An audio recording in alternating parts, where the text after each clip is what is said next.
At 6 p.m. I'll call the special board meeting to order as public notification. Will you join me in the pledge of allegiance?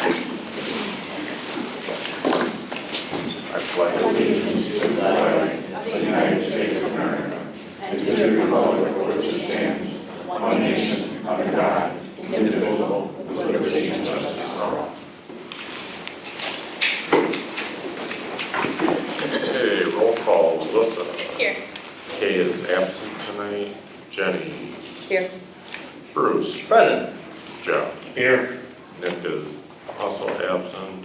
Brittany, it's my understanding, will be coming shortly. Dennis is absent at this time, and myself is present. Is there a motion to approve the agenda as printed? So moved. Second. Motion by Jeff, second by Alyssa. All those in favor of the motion say aye. Aye. Any opposed? Hearing none, motion carries. Up next, we have information, health insurance presentation, self-fund health. All right, as the board knows, we've been considering some health insurance options as we move forward into the next year. Invited Self-Fund Health to come in, this is Ben, and I'll kind of turn it over to you to start the presentation, maybe introduce our guests that are with you and take it away. And then there, of course, will be some opportunity at the end to allow the board to ask questions. Yeah, so my name is Ben John, Self-Fund Health. I hail out of Western Wisconsin area. I have with me Dr. Eric Miller, who is the founder, owner of Legacy Medical Services, the direct primary care clinic that would be presumably giving a lot of the care under this new health plan arrangement. And then I also asked if Scott Sable would join. He willingly did, thankfully. He's the superintendent of Mayville School District who has this plan as well as this direct primary care provider. So he'll be a really fantastic resource for anybody that wants to hear from a non-salesperson, right, to see if it actually works. And he'll be happy to discuss that further. So what would you like me to go through, how it works, what's going to be best for the board? And That'll be great. everybody. Okay. So this new plan, I'll give a brief overview. I know there's going to be a lot of questions and things like that, and so I'll try to move quickly, respect everybody's time, because I know this is a new meeting that you called just for this. So I just want to say, in general, Self-Fund Health, we are a self-funded health plan that is built to help Wisconsin employers fight against the ever-rising cost of healthcare. Okay. A lot of you in this room are, I'll say, experienced enough to remember when you had a $5 copay or a $200 deductible, right?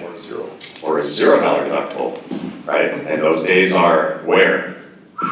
Way long past, right? You also probably remember when you were able to call a doctor and get in within a couple of weeks, right? When's the last time you've called UW? And how long did it take you to get in there, much less to a specialist or something like that, right? Now, the biggest point about all of this is that what Self-Fund Health is doing is not unique. How we're going about it is very unique with our nurse navigation, our technology, that sort of thing, but what we're doing is not unique. We're just simply trying to help you purchase health care the same way you purchase everything else in your life. And my argument will be, in healthcare, we don't unfortunately have a free market.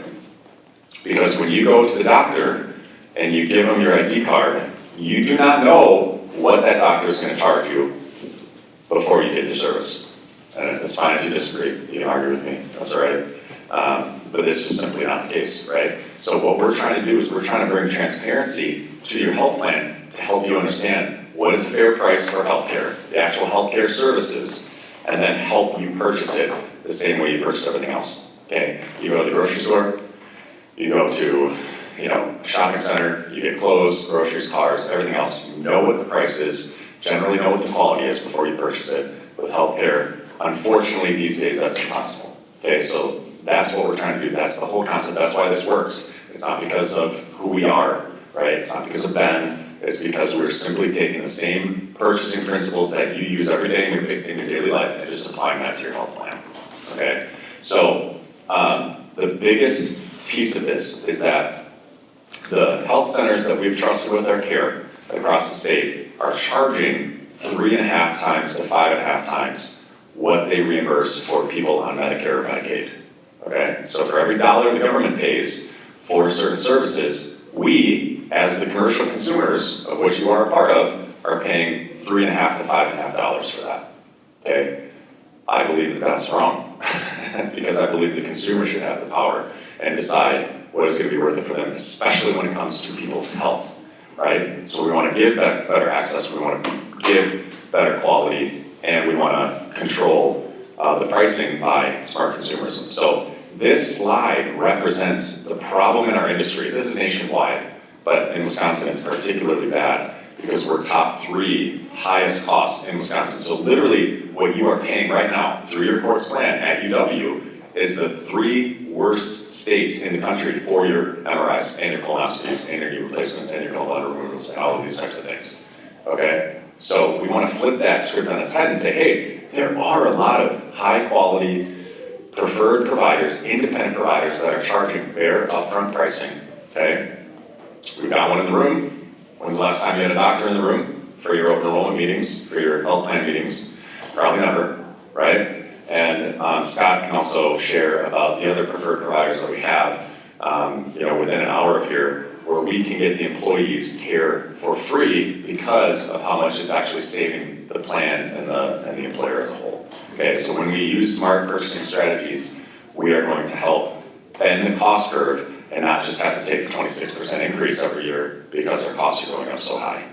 Okay, so the other thing I want to say is that self-funding in and of itself is not going to help anything unless we help change the consuming behavior. Okay, so if I self-fund, but I still go to UW or Aurora or the really expensive places for healthcare, right? I'm gonna pay the same prices, right? So if I was going to Whole Foods for my groceries and I'm paying too much on groceries, and then I switch and I just pay cash, but I get all the same groceries at Whole Foods, the price is going to be exactly the same. So self-funding only means you're changing the payment mechanism. It just means you're paying for the care directly. It doesn't actually mean you're going to save any money. That's where we come in to help assist you as the employees, as the members, to get better care at a lower cost. And when you do that, you get to get those services for free. Questions so far? Am I making sense? Have I offended anybody?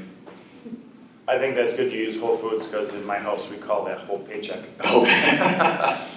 Exactly. All right. So healthcare is not working today because when we go into the doctors at the hospital systems, more often than not, we get sent deeper into the system. That's where all the expensive care lives. Okay. Now, I want to be very clear. This is not the doctor or the provider's fault, right? I'm not throwing them under the bus. I'm just saying, in this country, these hospital systems have grown to be this powerful entity where more often than not, they have all the control, right? So if you go to a primary care provider at UW and they say you need an MRI, they're not going to tell you, oh, there's this really great $500 MRI, that you can go see, and it's going to save you, your deductible, you're not going to have to pay as much, your plan won't have to pay as much.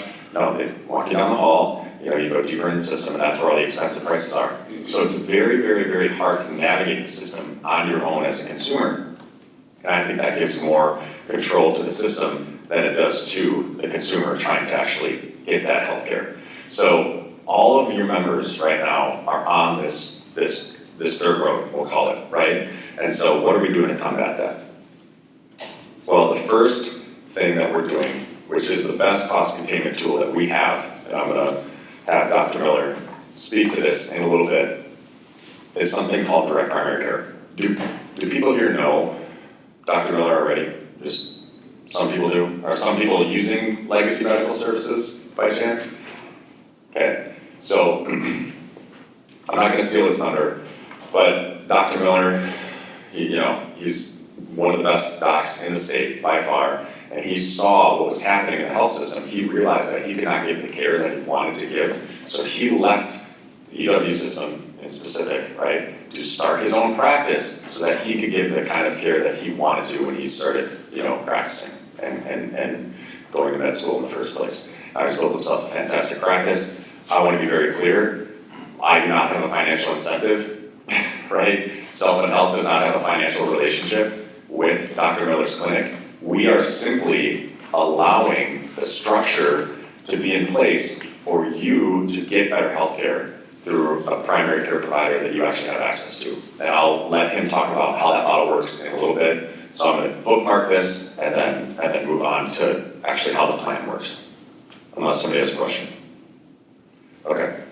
All right, so this is how the plan works. It's very, very simple to understand. We are gonna give you access to the hospitals because we still need hospitals, right? There's gonna be heart attacks and unfortunately, strokes, and cancer, and that sort of thing.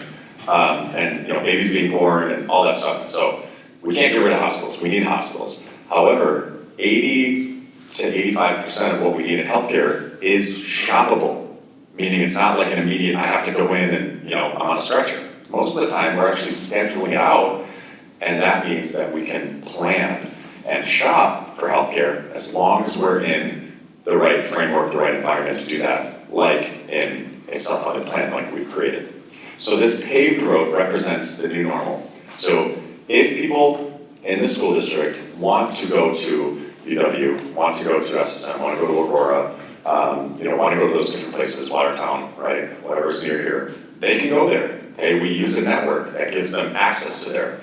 But the reason we put the analogy as a dirt road is that we're saying if you go there, because those are the most expensive places to go, right, then you're just gonna have to pay your out-of-pockets, right? And so we picked a plan design that has out-of-pockets similar to what you have now. It's actually a little bit lower than what you guys have right now, okay? It's a $4,000, $8,000 deductible. So if you go there, there's a deductible involved, just like there is now. However, if you are willing, okay, and you are wanting to use Dr. Miller's services, right, in his clinic, which he has 3 of them, will be 4 soon. If you are willing to use the downstream services that we will send you to with our nurse navigators, because they are independent, fair-priced providers, high-quality providers, right, and because of how much it's saving the district in the cost of the care, which remember drives all the insurance pricing, then you will get that service for absolutely no money out of pocket. That is the incentive for you to take that choice, okay? Now, this is the most important part, because obviously you can't get better, service, better access, better care, at a lower price without the hardest part, which is what? Human behavior change. That's the hardest thing to do, is change people's behavior, okay? So that's specifically why I just asked Scott, hey, if you're around tonight, could you just swing by and just kind of tell people what that's been like for you? And I'm just gonna hand it over to him just to tell you preemptively, because he's a school district really close to you guys, right, what this was like for him, because he came from a fully insured plan to Self-Fund Health 2 years ago? I don't remember, 2 years ago, right? And again, no financial relationship here, right? It's just simply a superintendent at another school near here that has our plan with Dr. Miller. I'm just gonna hand it off to him so he can just sort of explain what this was like as a transition, because I wanna be very clear, it's going to be change. It's going to be change. It is. I'm not gonna sit here and say that everything's gonna stay the same, because it's not. And more than that, you don't want it to. Because right now you have no control over this 26% increase that's happening, and who's to say that's not gonna happen next year, and the year after that, and the year after that, and the year after that, and then what is gonna happen? More referendums, more bankruptcy for our employees. This is the thing that fires me up, is that people can't even go in and get care. And these are hardworking teachers, people that are helping our communities that are not getting the care that they need. And that is really, really frustrating to me, with children that are in the system. So I'm gonna hand it over to Scott just to briefly share a little bit how this transition. Just get brief. Everybody knows me, I can talk a lot. So, okay, so in the audience, hey Michelle, how you doing? Okay, so how many of you are employees of the district?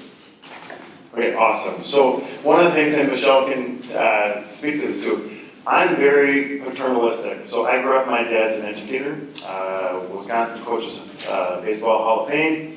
Michelle and I grew up together, absolutely. And to me, my district is my cardinal family. And that's a term that we use. So when we made the choice to make any changes with our insurance, we have a benefits advisory group, and it was a really very inclusive process. So I appreciate having the staff here, because you have to know you're in amazing hands at this moment. So I'm super excited about this decision. I actually reached out to Todd, I said, Todd, you've got to get connected with Self-Help Health. So I, number one, say you're in great hands. Second, I'm gonna give kudos to Todd and the district for being open. Because that's the innovation is the way through all of this for healthcare. There is a better way, and we can speak to that better way. Our process when we first went, some people were like, Scott, are you doing this to us? No, I really have a doctorate, and it's about the process. It is an important, inclusive process. And to be fair, everybody talks about their direct primary care, and right now in this room we have legacy here, and that is the whole part was self-insured. So when you go self-insured, everybody says, like brokers say, too small, way too small. There's no such thing as being too small. But do you have the tools to be successful? And when you get into this space, you can do this on your own. You can find a separate TPC. You can find a separate pharmacy benefit manager. You can find and contract out this term that Dennis is talking about, nurse navigators. You can contract that out, okay? And you can figure out like the extra coupons, all these things that are going on with expenses. But I gotta tell you, it's a lot. But when you're working with Self-Help Health, it's just one-stop sports shop. And I wouldn't do it any other way, is the thing. So for our staff, really came about the education piece. And when we presented to the staff in the advisory group, they said, we can do this. We're teachers. We cut coupons. We're into savings. We know what's going on with the budget. And I think that was really super important because culturally, we went into education because a lot in the beginning was benefits. You mentioned the zero. I had the zero since you're 28, and that is not at all what's happening anymore. So the strategy for years have been working with brokers to narrow networks. In Mayville, our staff come from all over the place. I know in Dodgeland, your staff come from all over too. And you had to make choices with healthcare to narrow your network. And at that point in time, how are you attracting and retaining staff? So for me, it was really important to keep the widest network I could. So in here, while Ben and our TPC partner, they're talking about, hey, let's use the tools to be successful. Absolutely. But if you can't, and it's not going to work in a scenario, you still have that. So to me, when we first entered, we kept the widest network. We're going in year 3. We're actually narrowing our network strategically. Okay, it's a choice, and we're still excited about everything that we have, but we're getting a little tighter. That's it. So we're with Alliance. I'm not sure what's being proposed here, and pretty much everything is in network overall with that, which is huge because you're going from something that's a narrow network to that. That alone, check, major win. So then our staff reach out to the direct primary care provider, and what's amazing about Legacy is that you really are so educated in this model as a partner, you do take on the role of a nurse navigator as well. You really know the benefits. So I've had staff, based on word of mouth, come onto the plan because they're so impressed with our partnership we have with our direct primary care provider. It's just a fact. And you're welcome to do some references. Go for it, no problem. So in the beginning, they're like, what is this DPC thing? What's really happening there? And it's a term you could just get very familiar with. It's just your local doctor. And the fun part is they're a text, a phone call away. And it's not just Legacy. There are these provocateurs, innovators throughout the whole state. And they find the best fit for your staff. So if you have staff coming from Madison, they would find a DPC provider there. So he's speaking on behalf of your service, and we're really pumped about it because in Mayville, the only clinic in town, we closed. So we actually can say we have local care. We have our direct primary care. We're one of the few employers that have that now. So that's amazing. So we have the direct primary care piece, and everything that our staff do through there is free for them. So, and everything that they get referred to, if you work through direct primary care or the nurse navigators, and the nurse navigators are also a text or a phone call, an email away, and they work on behalf of our staff to find that in-network preferred, I have to use the right term, preferred labs, preferred physical therapy, preferred dermatology. And as long as they work with the preferred, it's free, but it's because of controlling the cost and the quality of care. So they're not going out there and saying, hey, go find some alley, right? It's about finding high quality care for the best price. That is the model, but other scenarios when you go self-insured, they just talk about like, we're gonna find all the savings in pharmacy. Okay, sure. You have an innovative pharmacy solution, and that absolutely is where a lot of savings come from, but they come really from going to direct primary care, using the nurse navigators, and using that paved road. So, I mean, to me, it's a no-brainer. It's amazing actually what we have, and the fact that so many of our staff haven't spent anything on their care now.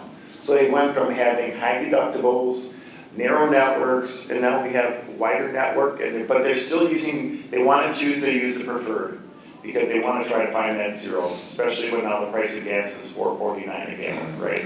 So, yeah, I guess I'll leave it at that and pass it over. Do you have any questions for me at all? As this Scott, superintendent? being that your district took this insurance plan and ran with it, if you were to tell me that there was no problems and it was great right from the start, I would doubt that. Okay, okay, great, sure. So, what struggles did your district see at first and how did you overcome them? And Yeah. how did that relate to working with self-funded? I'm the person who's got Pat Paul on everything, and I would tell you we really didn't have a lot of struggles because behind the scenes, like the financial side of it, you get nervous about that. Like, okay, we're a small team. I have one accountant and I have one director of finance who also does payroll, all of that. And then I have a person who helps out with HR, but she's also the board's administrative assistant, my assistant. So that was one of the biggest concerns on the weight of the team. What happens is they do one monthly draw, it's up in a portal, and that's it. Then they pay the bills. And you have a monthly data meeting, you have full access to it. One person in the district literally knows everything about every claim, and they have monthly data meetings. We've actually asked Eric to come to them too, to help influence if we see kind of a trend of we're not using that path enough. So if you ask like a struggle, I would say there was more of a concern in the beginning about how much time and energy it would take, and it doesn't. But something important for sure is that you as a board and your superintendent and your director of finance, they have to be the champions of this, and you have to educate. So the key part is and the thing is that's what we do, we educate. So we can do this. If anybody can do it, public schools can do it. So you have to make sure you educate your staff. So I think the struggle might have been in the beginning, like, for real, this model, this is gonna happen, I'm not gonna spend anything, and it's very provocateur, right? It's cutting edge kind of stuff. So I would say that would be in the beginning, but now after 1 year, any of the naysayers are like, oh no, this is great. And even then, so I think it's about the process, making sure you take the time, you ask the questions. We actually saved about $300,000 in our first year compared to our renewal. So it's not a guarantee. No. Well, this year's running more aggressive. Right, I'm gonna tell you, this year's running more aggressive. But Because we have of- plans, GLP-1s. GLP-1s, and what happened in the healthcare industry, not Mayville, just GLP-1s, how much they cost, and there are already changes. So because we're small, just today, I don't mind sharing, just today, we made a change with our GLP-1s for next year, and we're gonna get them through Amazon, okay, or through Dr. Miller. And the $1,500 prescription ranges between $300 to $500. So that's a cost thing that we can do. We work with our partners, we can pivot. Good luck with some of these larger groups that are out there. They won't do it. There's too many kickbacks and coupons and all that stuff. But when you're self-insured, working with the pharmacy benefit manager and the nurse navigators through Self-Fund Health, all those rebates, all those things come back to you as a school district. So I think the struggle is just the learning in the beginning for the staff, the education part of it. But that's why you introduce your direct primary care provider Do you guys do health risk assessments and biometrics required as part of your insurance at all? Okay, well, we require our staff to go see Dr. Miller, or I have to go, my partner is Solstice in Oconomowoc, so I have to go there. And by doing that, we automatically establish that relationship because I think some of the struggle is the unknown. So just, let's go. So during a day of in-service, we actually had all the staff go in and we do annual blood work, right? So when we do that, go directly to the direct primary care, check it out, see them, it's not scary, it's good. And all these things, if you could go to that one slide about DPC, because I can say this on behalf of Eric, the appointment times, absolutely, 30, 60 minutes, it's what you want. This is your relationship now, it's not a race, they want to know you.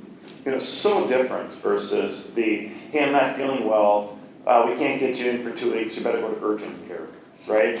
So your direct primary care is your basic care, and then it is your telemedicine and your urgent care too. It takes care of pretty much all those things. And then they would tell you, yeah, you need to go. If they can't do it, they would send you further on to the urgent care space. So struggles, that's hard because I really don't think the struggles were there. There were concerns coming in, but we really didn't miss a beat. It was about usage. And now we're actually steering people as much as possible to direct primary care. We have some people who spent nothing and others that have used the dirt path 100%. How about staff having issues with claims? Okay, Either so, rejected yeah, or okay, so in the beginning, we had a different third-party administrator and we got rid of them. They were no good, and now you guys don't work with them anymore. So now claims are smooth, very smooth. I'll share a personal story. I have one of my children really struggles with mental health. And mental health, we all know, is a crisis in the state of Wisconsin, and it's very difficult to get access. So instead of having struggle with claims and trying to find, because everything's out of network, I contacted the nurse navigator, said, hey, could you give me some options because Rogers is out in the Oconomowoc area and you know, I'm not gonna comment, but we just wanted something different. So there's a new organization that's kind of pushing into that space. Self-Fund Health, an alliance did not have a contract with them at that time. So they did a single case agreement with them. Then within 2 months, they got them to be in network, and now they're working on trying to get them to be preferred if at all possible. So talk about impressive, like that's the kind of thing you're asking for. So yes, we have actually had challenges with bills. That is any health insurance. But if on the other side of it, they're super responsive and they have this team of nurse navigators to help to go through with those bills. And here's an example. We have a prescription, specialty drugs that are going to be $75. $75 for a prescription sounds like a lot to me. I talked to the nurse navigator who works with Ben. I talked to Ben, but I also really appreciate the nurse navigators. They're all very much connected to us. And she said, Scott, you don't need to worry about the $75 for your staff because we get coupons for every one of those prescriptions. And when we do that, they're free for the staff. So yeah, it says 75, but that's because we want them to contact us so you can get the coupons and the rebates and the drug cards. So I think it's the opposite. In the beginning, we did struggle because of this third-party administrator, cut bait from them, moved to the next, and since then it's been very seamless. So nothing is going to be perfect, though, I will tell you that. No, I understand Yeah. that. I'm just looking to see what you guys experienced and Yeah. how it was resolved. Yep. Another one too, so you guys, college kids out there, parents of college kids, anybody out there? So your kids are far from home, like the direct primary care here is in town. Well, yeah, but you can do telemedicine, text, phone calls, virtual for that matter, it just depends on the DPC. And then they also find, if they need to, they will find a DPC actually as close as possible to that campus for that kid, if it's necessary. So, and they have a very wide network, so it's still a lot of access. So while they're trying to narrow the network to save because of cost and quality, you still have options. I think that's the best part of it. You would save the most as everybody goes here, but you have a safety net of the wider network too.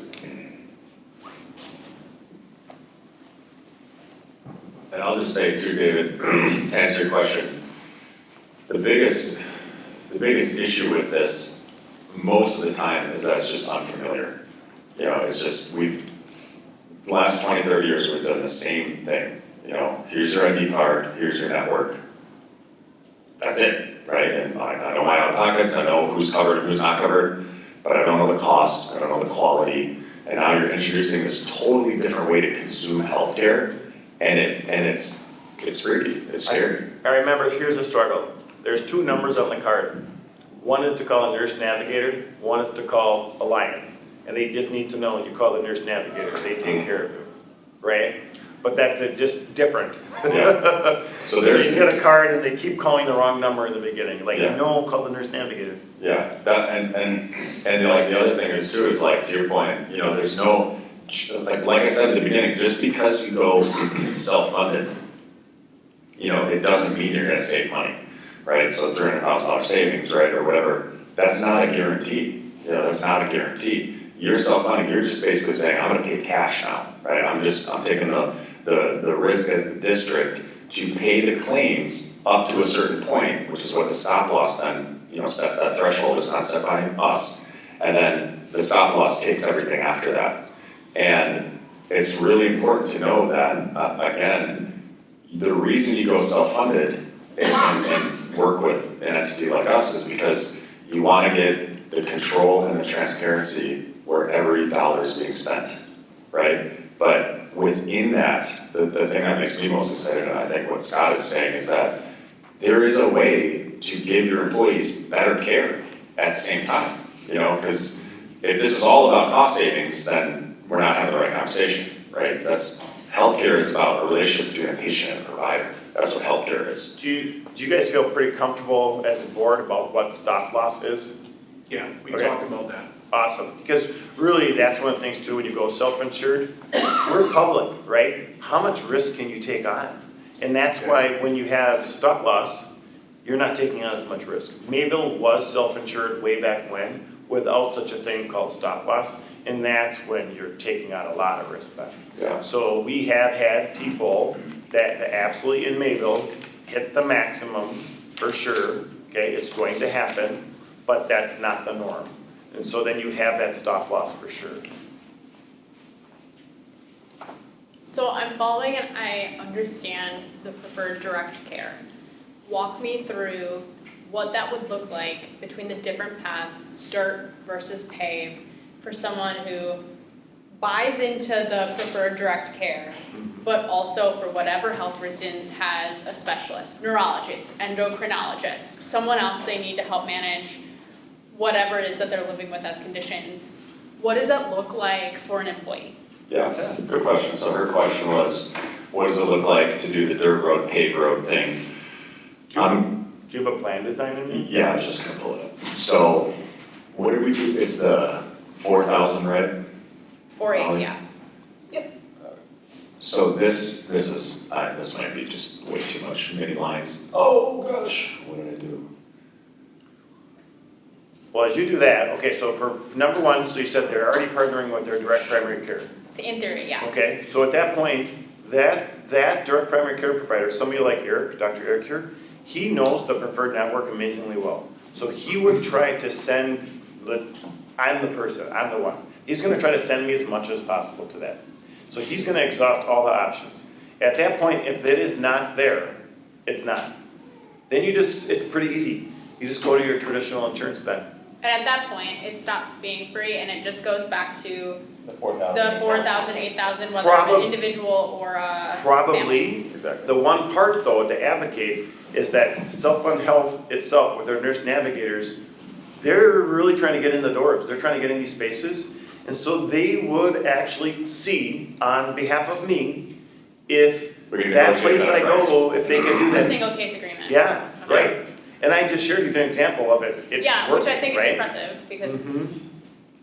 the bigger insurance, I'm following you. Right. It makes sense. And I think what makes, at least me, feel a little bit more comfortable is having you as a very nearby school district with very real examples and experiences. So not that we don't wanna, trust what you guys are saying, but it is, I think, as a We're in board, me, there's though. I pressure mean- to make the decision, Yeah, not just trust on the but sales verify. pitch, Trust but but on the verify. real life examples. For And sure. it's those specialty pieces of care, Yeah. it is the complex care, it's the comorbidities, it's all Yeah. of those things, but it's really interesting to me how willing they were to do a single case agreement and then bring them into the network as a Here, whole. here's another example too. So, okay, and I'll just share a personal story. So, a few years ago during a pandemic, I had to get a surgery, and that surgery was pretty significant.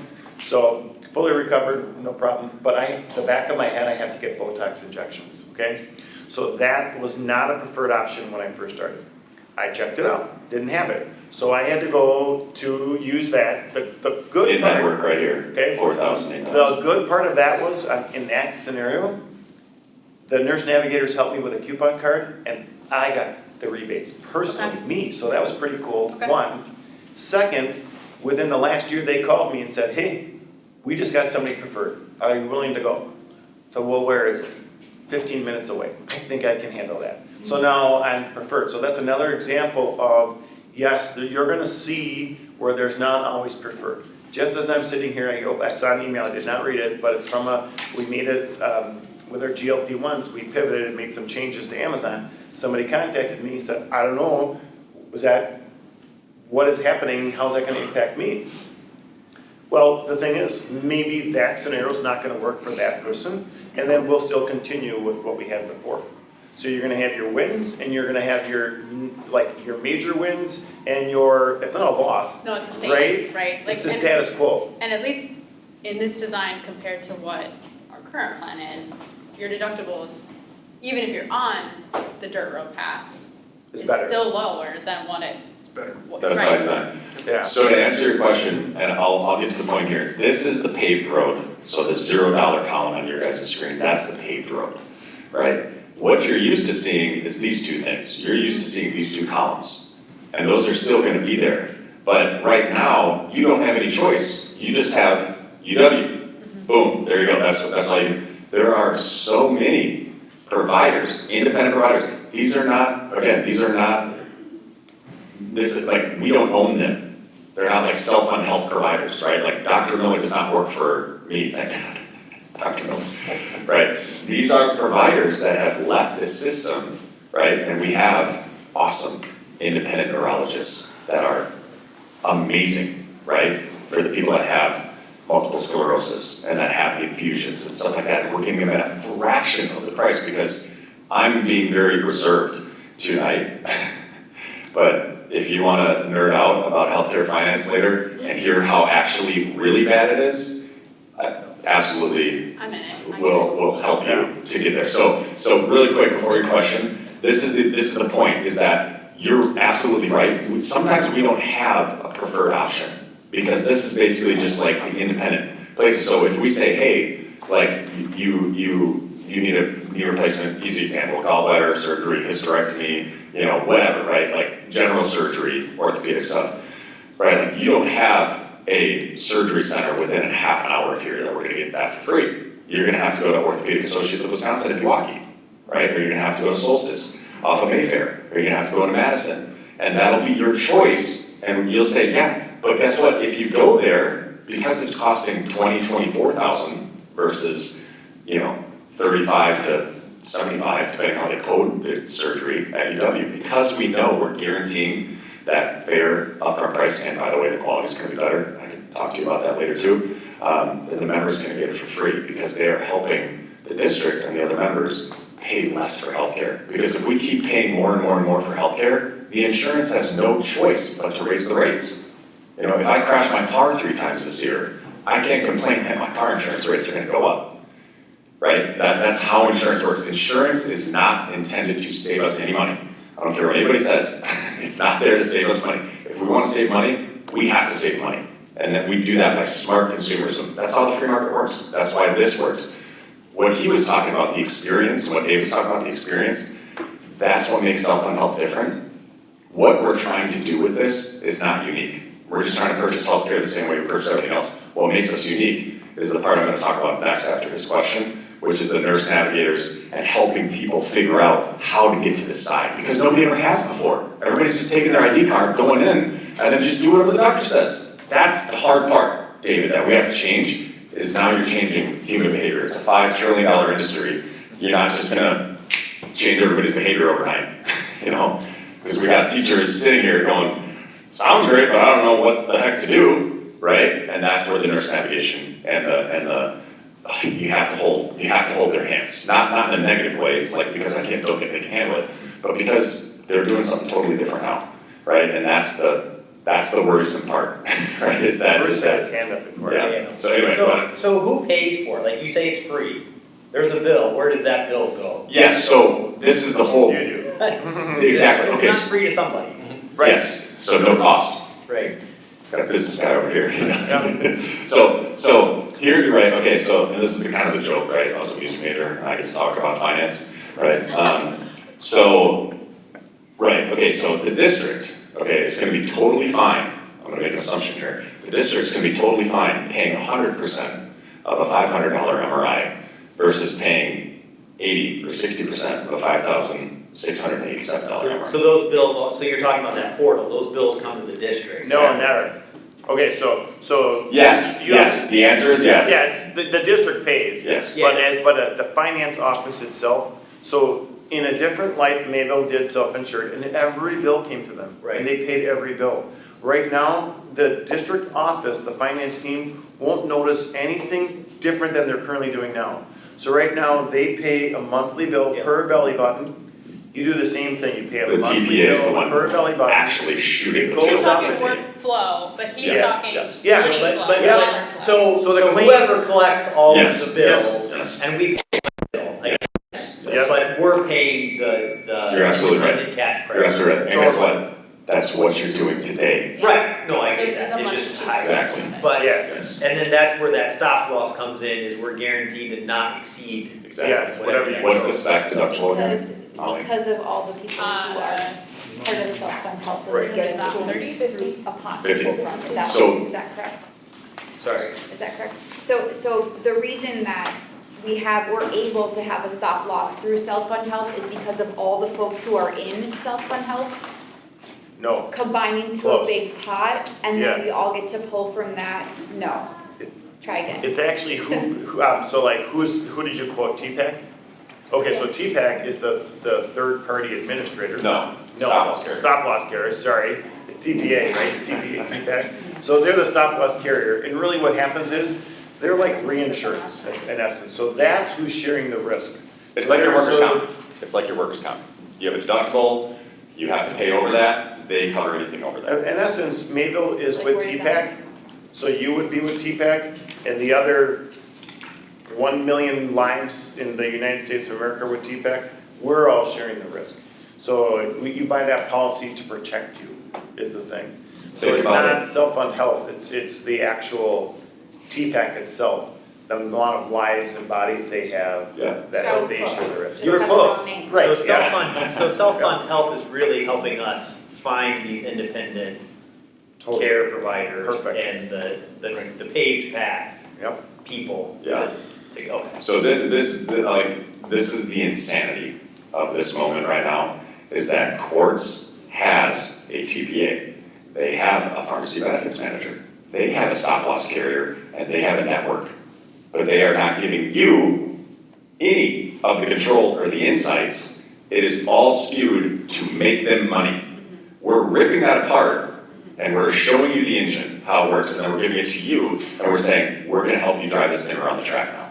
Right? That's the difference. So we are now the health plan because we've taken all those components and now bent them towards what you guys want, which is lower cost, better care, right? Yeah, a term you've been using, because we're looking at a coordinated plan, it's like the next level here, it's coordinated care. You just have somebody to pull it all together. Mhm. So, but absolutely, there's no such thing as free, right? No, Yes. yeah. So that's the exact point. How can we do it for free? That's a great question. We can do it, we can give it to the members for no cost. We'll use no cost.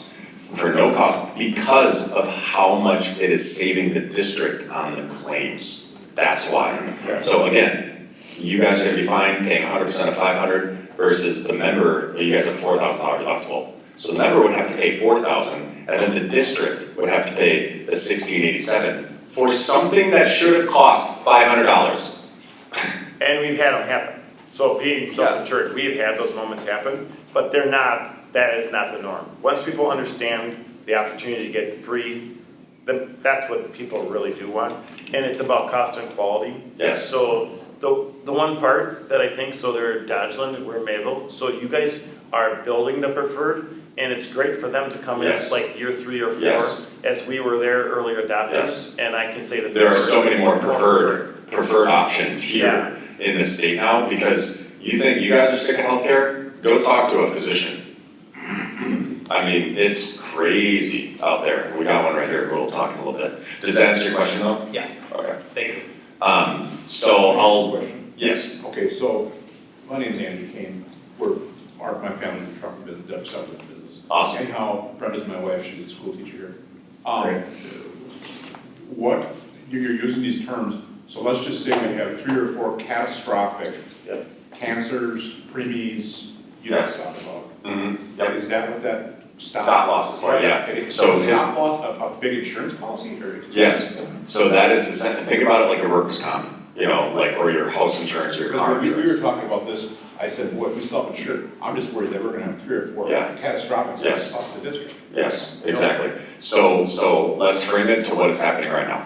Okay, what's happening right now is you're fully insured and you have had those 3 or 4 catastrophic claims. For you guys, it's mostly prescription driven, because I've seen the data, right, from Todd and Molly.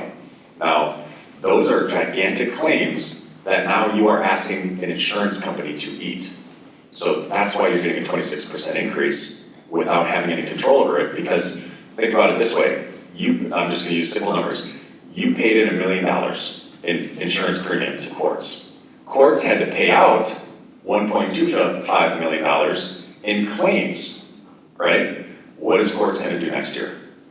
Now your premiums are $1.5 million. But the difference is you can't do anything about it. You can't say, well, no, that's not fair, because there's no way to argue, because you don't know what they paid for the services. What is the So- premium on that big policy that stopped? So the stop loss policy, how it works is every single member basically has a cap on them, in this case at $50,000. So if there's a premium baby, which that's the biggest claim we've had on our plan so far, you know, and by the way, we've got over 10,000 members on our plan statewide, so there's more groups we have with Dr. Miller. I mean, what else do we have together that they can call? YMCA, Dodge County, handful of others. CISA. Yeah, so if there is a $3 million claim, right, the district is on the hook for that first $50,000, and then the stop loss carrier takes the rest. Now, what happens though at renewal, no different than what your fully insured carrier does, comes back and says, hey, you guys paid in $300,000, whatever X of, dollars in premium, and we paid out $3 million in claims, right, what's gonna happen? The difference is now we have the insight and the control to go back to that stop loss carrier and say, hey, didn't we just do that, Scott? Didn't we just do that, right? Here's a renewal. No, I don't think so. Here, I have the data now. I get to tell you what this thing is worth, because we know where our spending is, we know where our trajectories are, we're gonna shop it out, whatever. And so that's kind of the big difference. I'm simplifying it, but that's basic. But another way to keep it simple too is, in this place, you talk about fixed fees, fixed costs. Yeah. So their stop loss insurance is a fixed cost.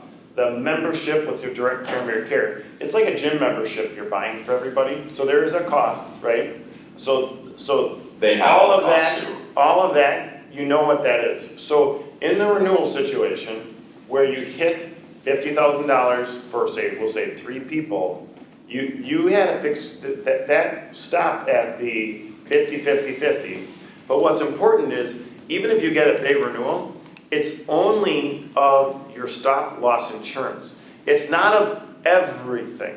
So like right now, you're fully insured, you're spending, we'll say $2.2 million, you get a 20% of 2.2, $440,000. If you get, we'll say, a 20% increase, which it can happen, okay? So let's say your first year you get 20%, it's only going to be of your fixed costs that are locked in. After that, you're doing the aggregate, you're putting money into a pool, but that's open, that's still your money. So that's the benefit of being self-insured too, where your renewal is only really based upon that top dollar amount, and you deal with the terms expected and maximum, right? That's They have a that, new you guys space. have that. We've talked about that. But I think that's really important because when we see the renewals, it's, if it's a 10%, and we haven't even had that, it's 2 years and we haven't had that. Last year's pretty much almost flat, okay? So when you see that, it's only of that top percentage of numbers, and that's a big deal. Yeah, just for the sake of time, I'll keep, did I answer your question though? Okay, so this is the how is the most important part, right? So the nurse navigator, thank God, you're not gonna have to call me, all right? You're not gonna have to see me again if you don't want, you're welcome.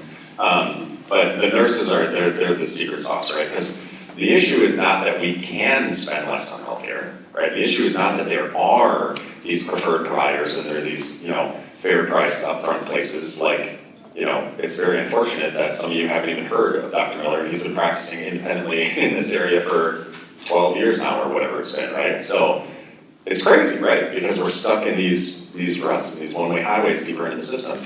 So these are all clinical nurses that have worked at the Auroras and the UWs and the big health systems that left to join us, and now they are like your personal healthcare shopper.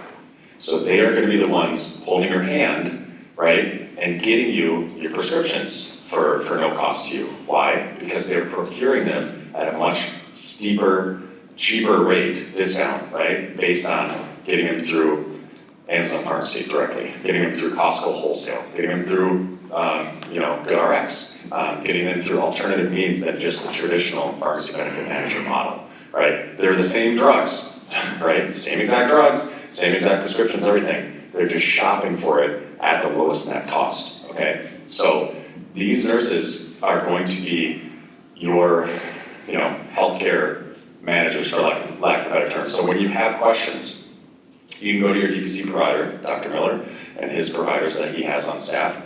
You can call the nurse navigators, and they're going to help you understand if there's paid for options. Or, you know what, there isn't because you have a few comorbidities. It's probably best for you to have the surgery in the hospital and pay your out-of-pockets, right? Because we don't have an outpatient center that can do overnights, right? And so, but they're not there to give you clinical advice. They're not there to say, oh, you don't need an MRI that was ordered or something, right? They're there to help you get the most out of your plan. And like he said, that's the secret, not so secret of our plan, is that we have a clinical team that is helping you operate the plan. Because that, healthcare is not a health insurance plan. Healthcare is not a TPA, a PBM, a network, blah, blah, blah. No, healthcare is a relationship between a patient and a provider. So we are like the anti-middleman.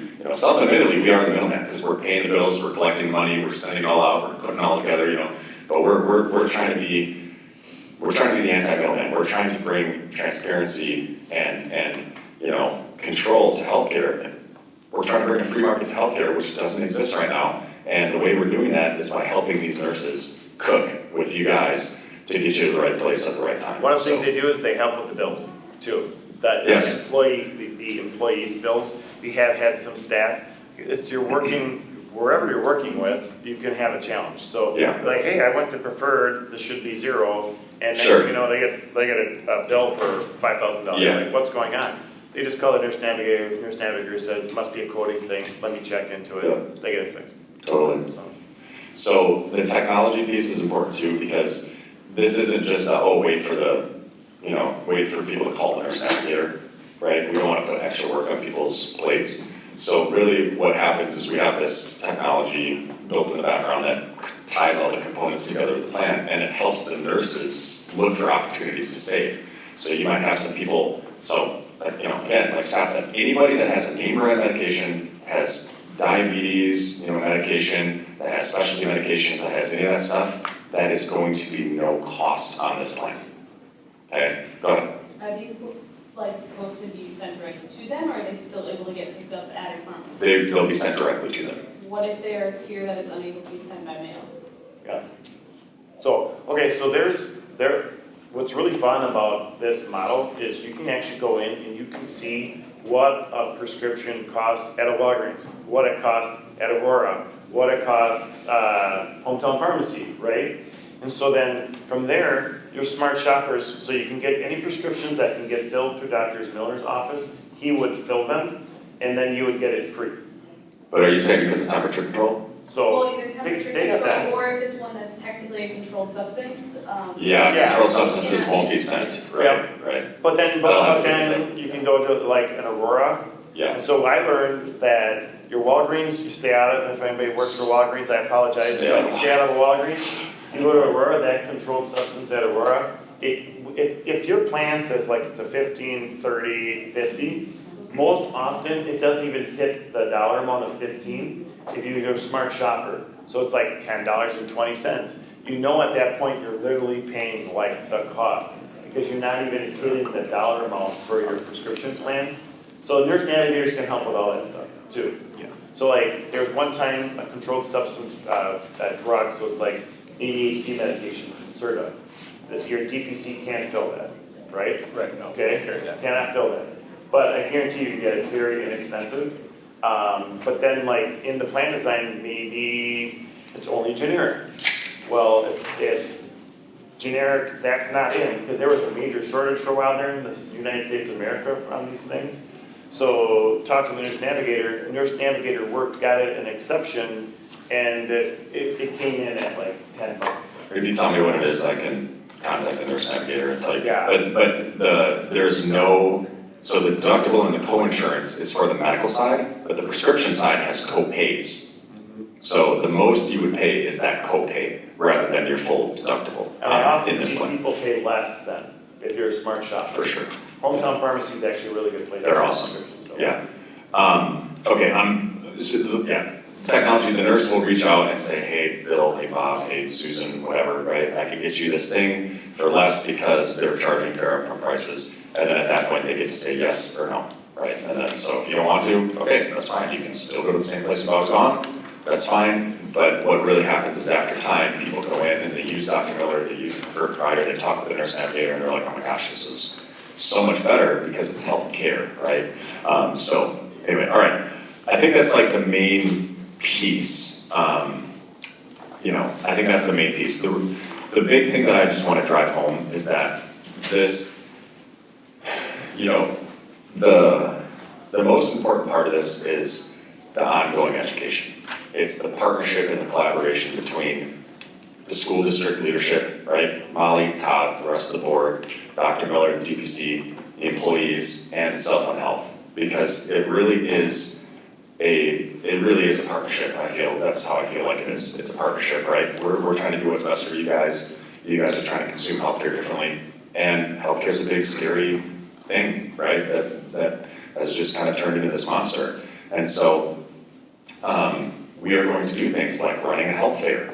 We're going to bring a bunch of preferred providers in, right, in the summer and the fall, and help you guys meet, hey, who's the independent imaging provider that we're going to be going to see possibly? Who are some of the orthopedic surgeons that we're going to be seeing on the paved road? Who are some of the, fill in blank neurologists, right, or dermatologists, or, PT providers? Let's bring them in, let's have a health fair, let's have people talk to them, get to know them, because it's just unfamiliar. And so that's huge. The more that I can help and we can help you guys consume healthcare the way that I know how to consume healthcare, or the way that now Scott knows how to consume healthcare, right? We are going to help our society not be plagued and burdened by this huge issue that we're being faced with in this country.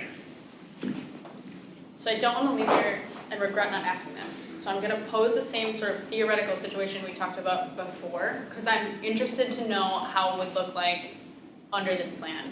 Mm-hmm. So, and in theory, I mean, this was a very real life experience. Okay.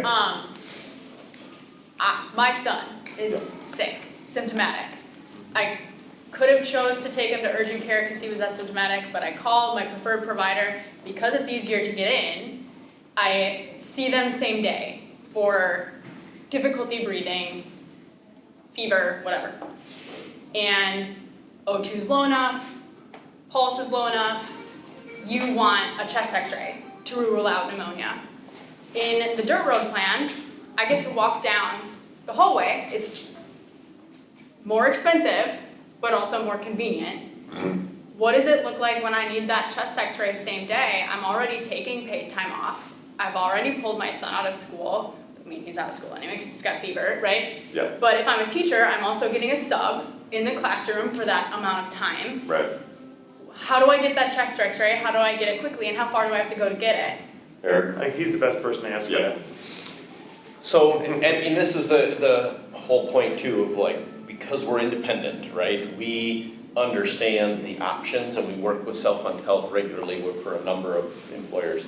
So we know, and all my staff know, that, okay, you have a couple of options in this scenario. And of course, we're gonna help guide you. We're gonna say, you know what, he's pretty sick. Like, I don't think you wanna drive to the free place, right? I don't think it's worth it. Yeah, it might cost you the, whatever your plan says for the x-ray, but we're gonna send it right to the hospital. And now what we're gonna do though is say, don't take him to the ER, we've already seen him. He doesn't need to go there and sit for 2 hours and get a $5,000 bill. We're gonna send an order directly to the imaging center. You're gonna go there, get the x-ray, they're gonna call us this afternoon with the result. So we always give people those options. Obviously, first thing we do is what's clinically appropriate, right? Now, if maybe it's like, ooh, you know, he might have broken his wrist. Do you wanna drive the 45 minutes to get the free x-ray? It's not gonna change his outcome, right? You'll get an x-ray for free down there, otherwise you go to the hospital, you may get a $400 or whatever bill.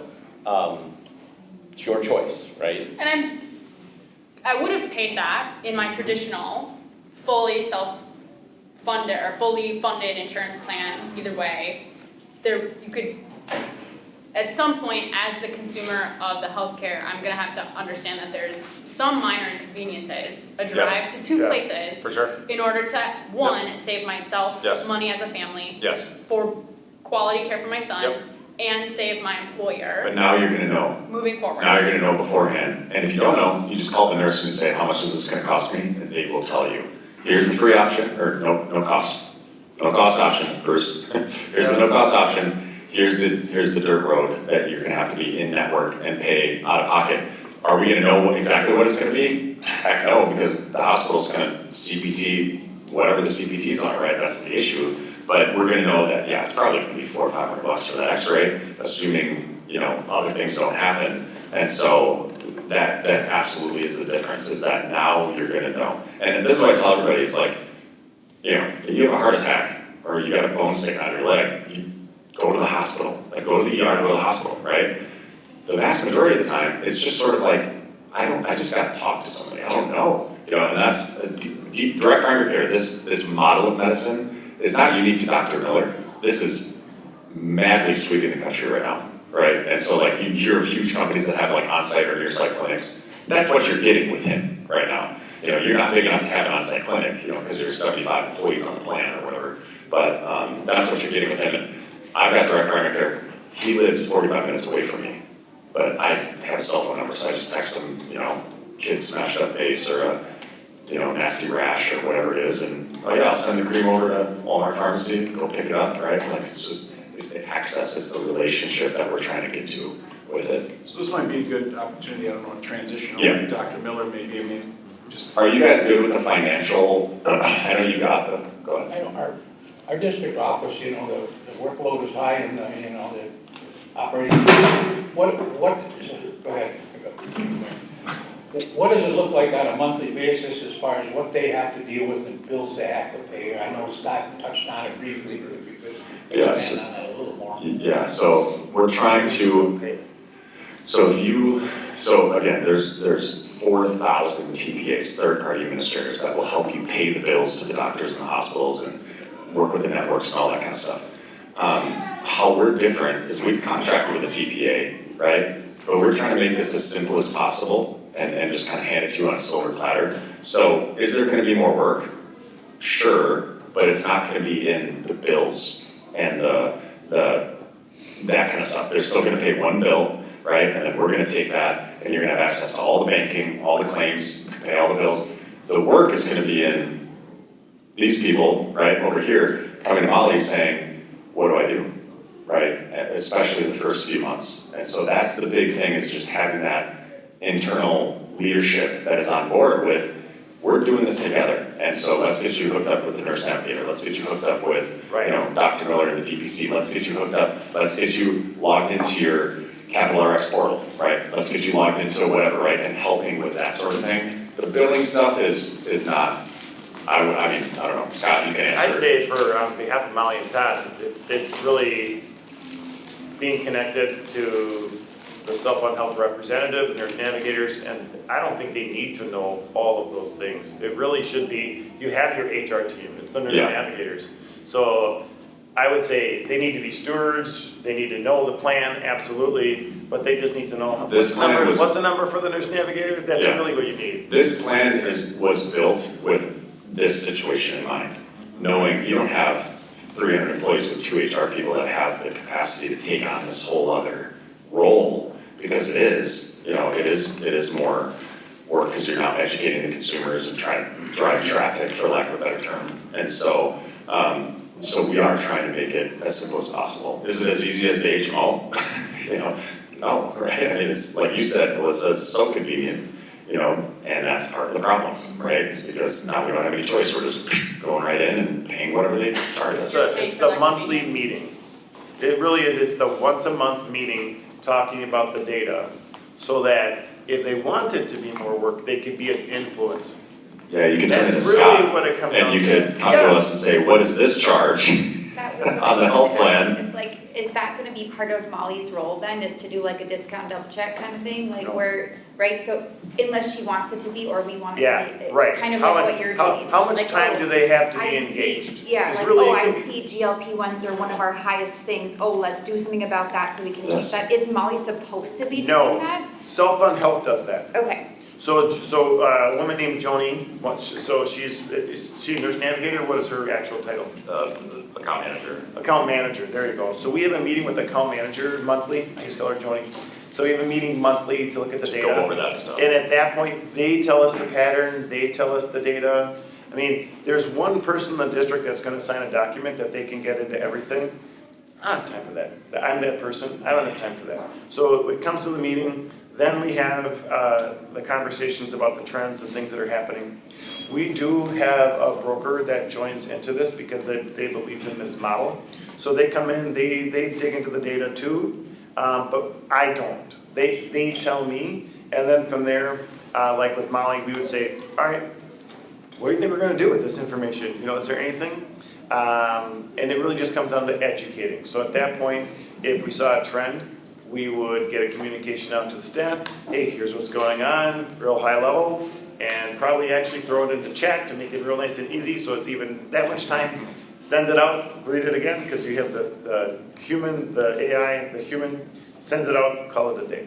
So the reason why I'm here to talk about it, because I don't think it is this like heavy weight. I don't think it's this big risk, you have maximum, you bought stop loss.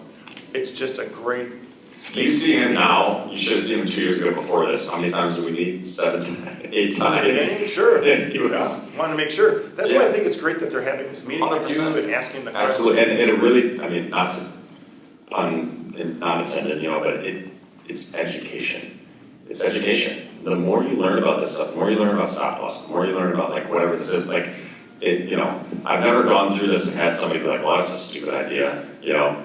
It's not that this won't work. It's, will we make this work? It's also That's about, the question. That's the question. That's it. it's also about transparency, because I never saw anything like this before. I guarantee they've never seen Yeah. anything like that before. This what, like, you guys are paying, fees. you guys are paying whatever it is to the, whatever it's called, course, right? And now, you're gonna pay, obviously, you're gonna pay money for this, but you're gonna see exactly where it's all going, right? We're down to the penny, right? What's self-fund health making? How do we make our money? I would love to tell you, right? How does everybody make the money? How does this all work?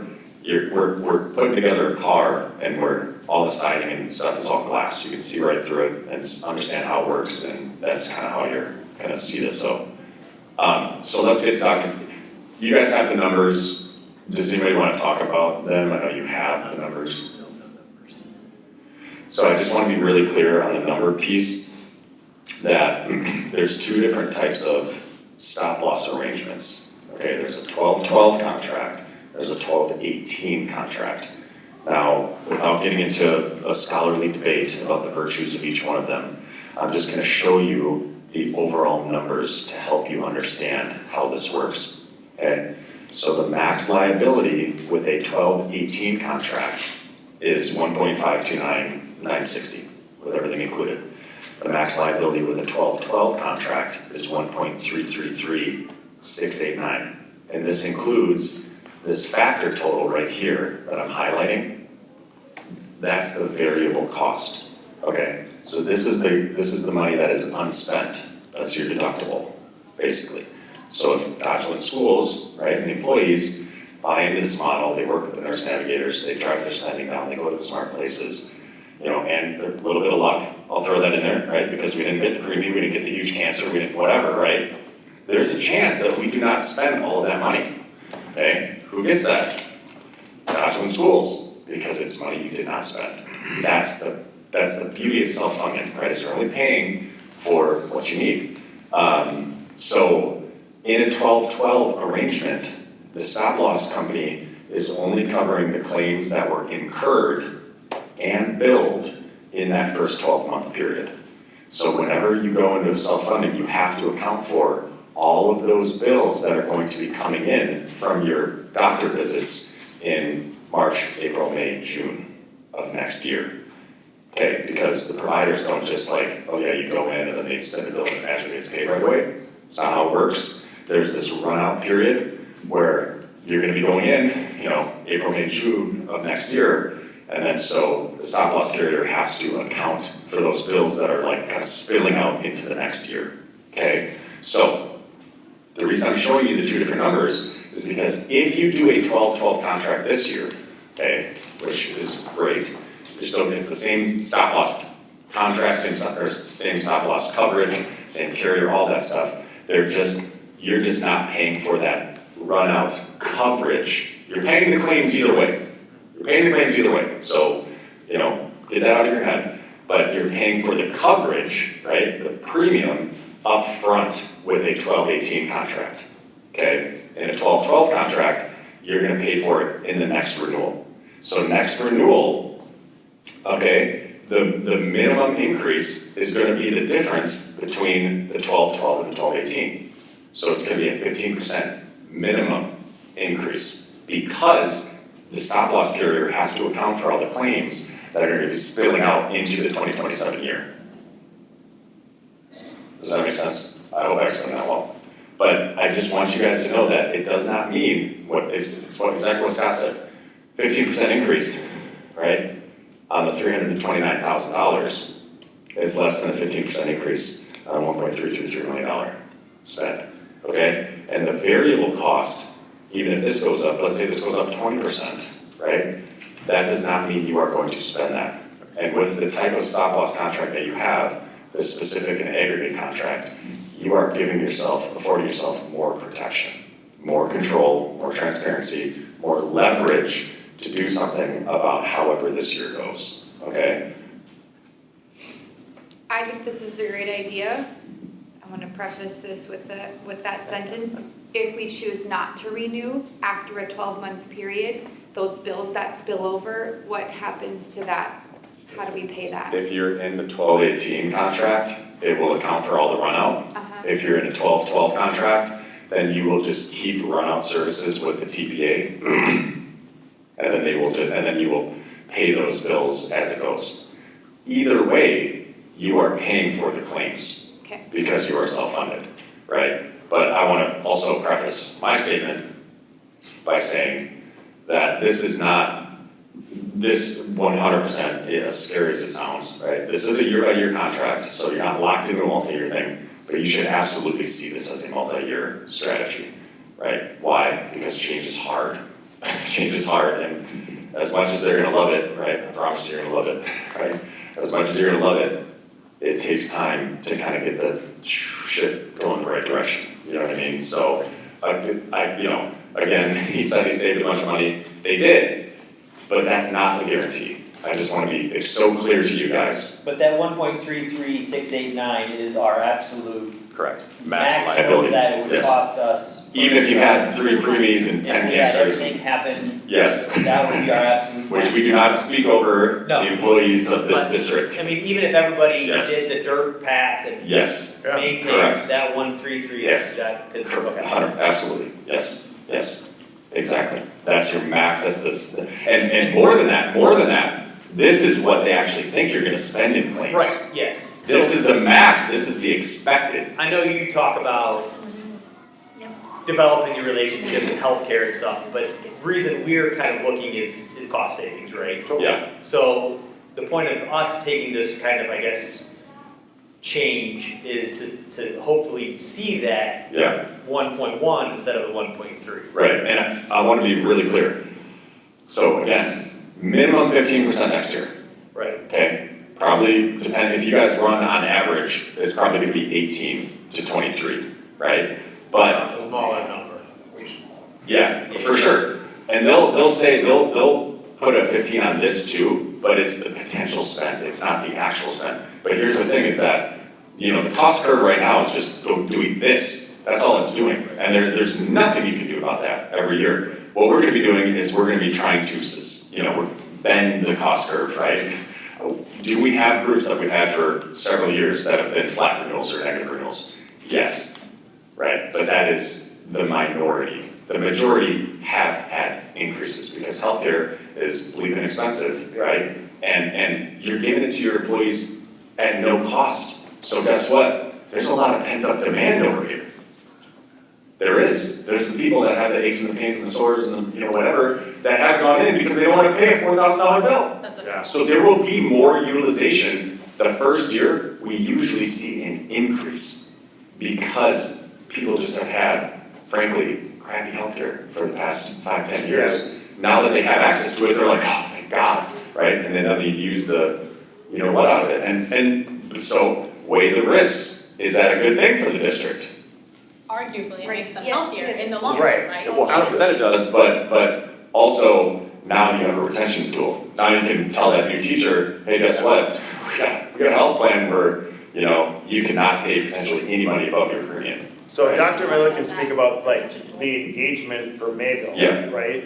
So our health spend is up from last year because, thank you, volume. Dr. Miller, everybody's seeing Dr. Miller and they're getting care and they're getting healthier. So, we look at that as our years about utilization. So you just didn't have as much of that, so our momentum is word of mouth, getting to know Dr. Miller. So now we have more Yeah. usage because of working with Dr. Miller.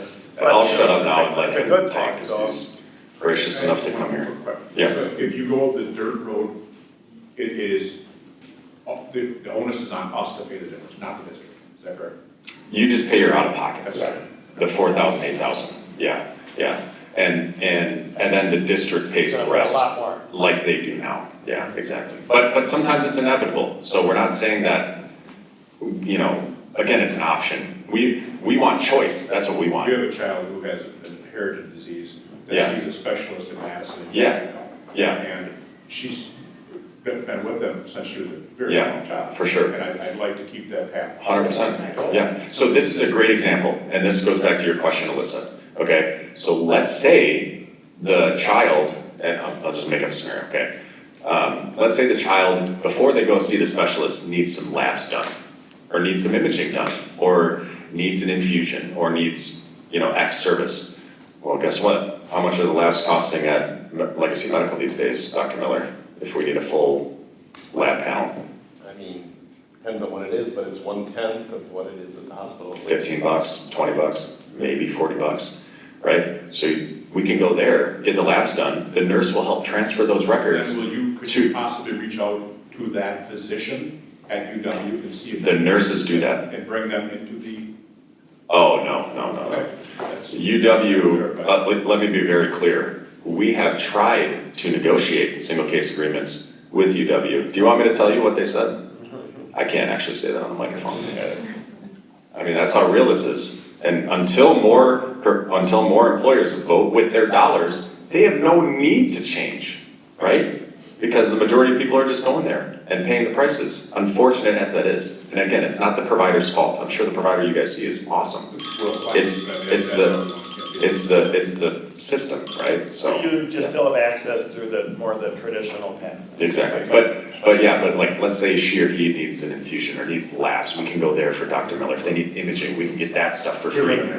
So it is not 100%, like I think this is Alyssa's point, it's not either or. It's not, oh, we have to go to the dirt path or we have to go to the paved path. No, maybe like the guys are like, I'm cheap, I wanna go to the free place, no cost place, that's great, but my wife has an OB relationship she's had for 20 years and she ain't leaving that, right? Fine, that's fine. We're not trying to take away choice, right? This is America, we're giving you more choice, right? We just want you to be educated in your choice. That's the whole point here, so. So I think, obviously, we've given a lot of time to. Yeah, I want to make sure that Dr. Miller gets an opportunity to speak, and we obviously have a couple other things on the agenda as well, but I want to make sure that we get the important pieces out so that the board can certainly consider as we're moving forward.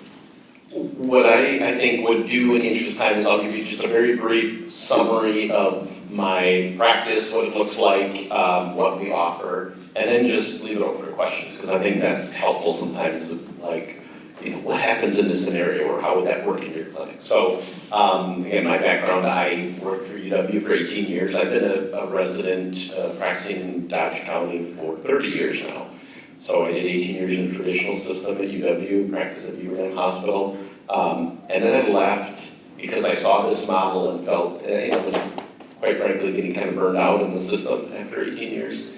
And I knew that I wasn't practicing the kind of medicine I wanted to practice, and I came across this direct primary care model. I actually joined a company that was doing it nationally for large companies, and so they had a client in this area that they needed a direct primary care doctor, and they needed some medical leadership.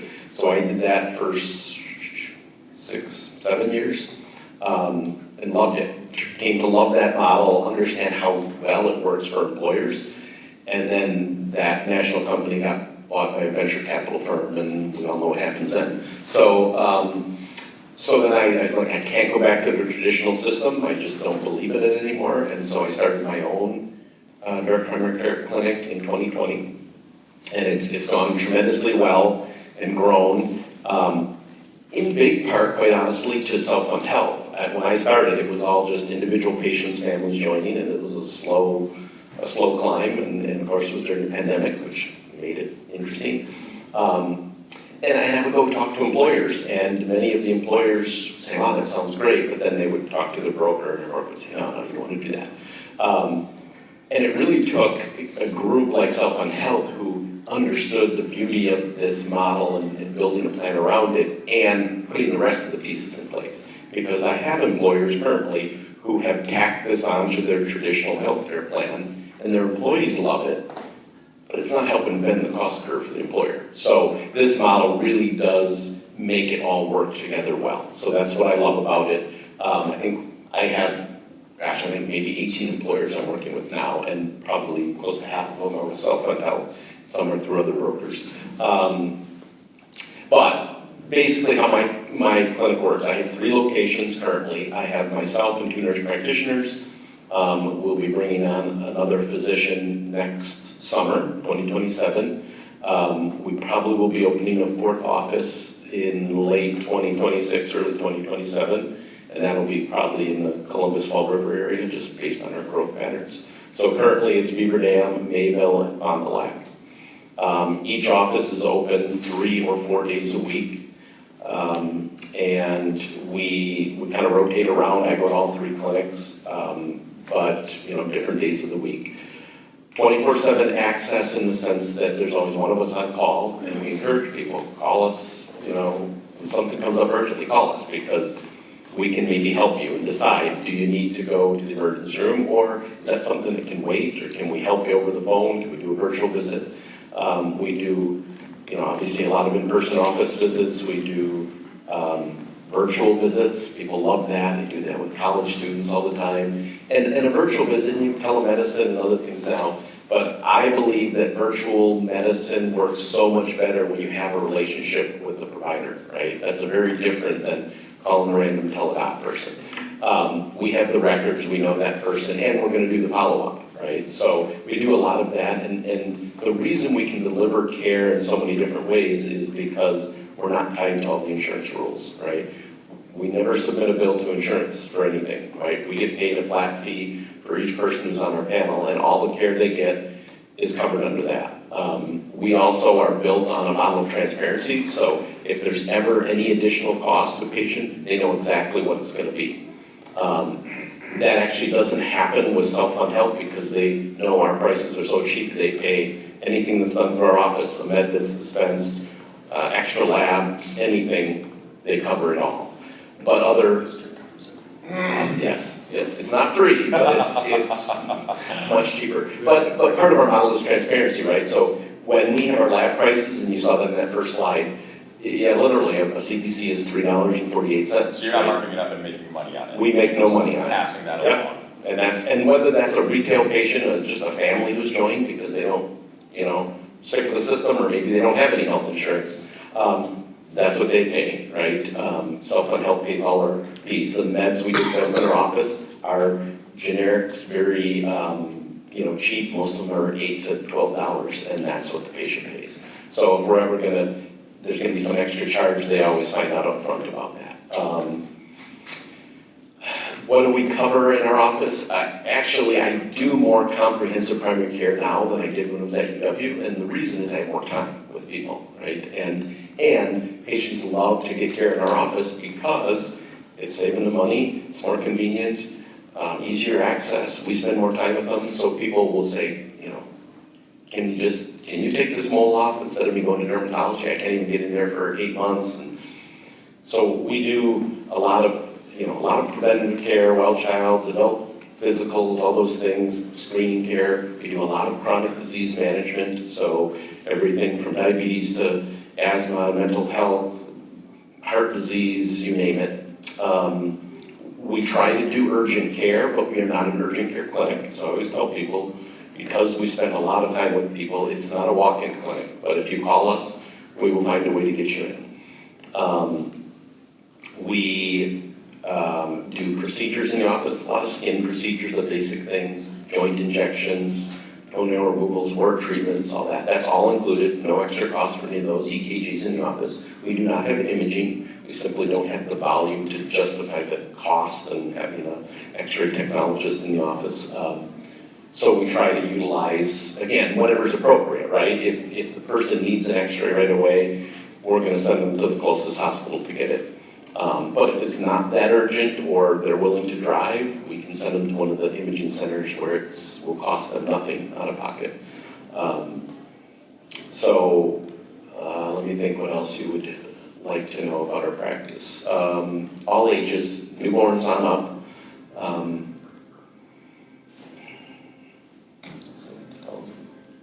The one thing I'll say about this model is that they get to practice medicine differently because they're paid differently. And in the system right now, a primary care provider might have 2,000 to 3,000 patients on their panel. And that's why they have to see 25, 35 people a day, and they only get 10, 12 minutes with you.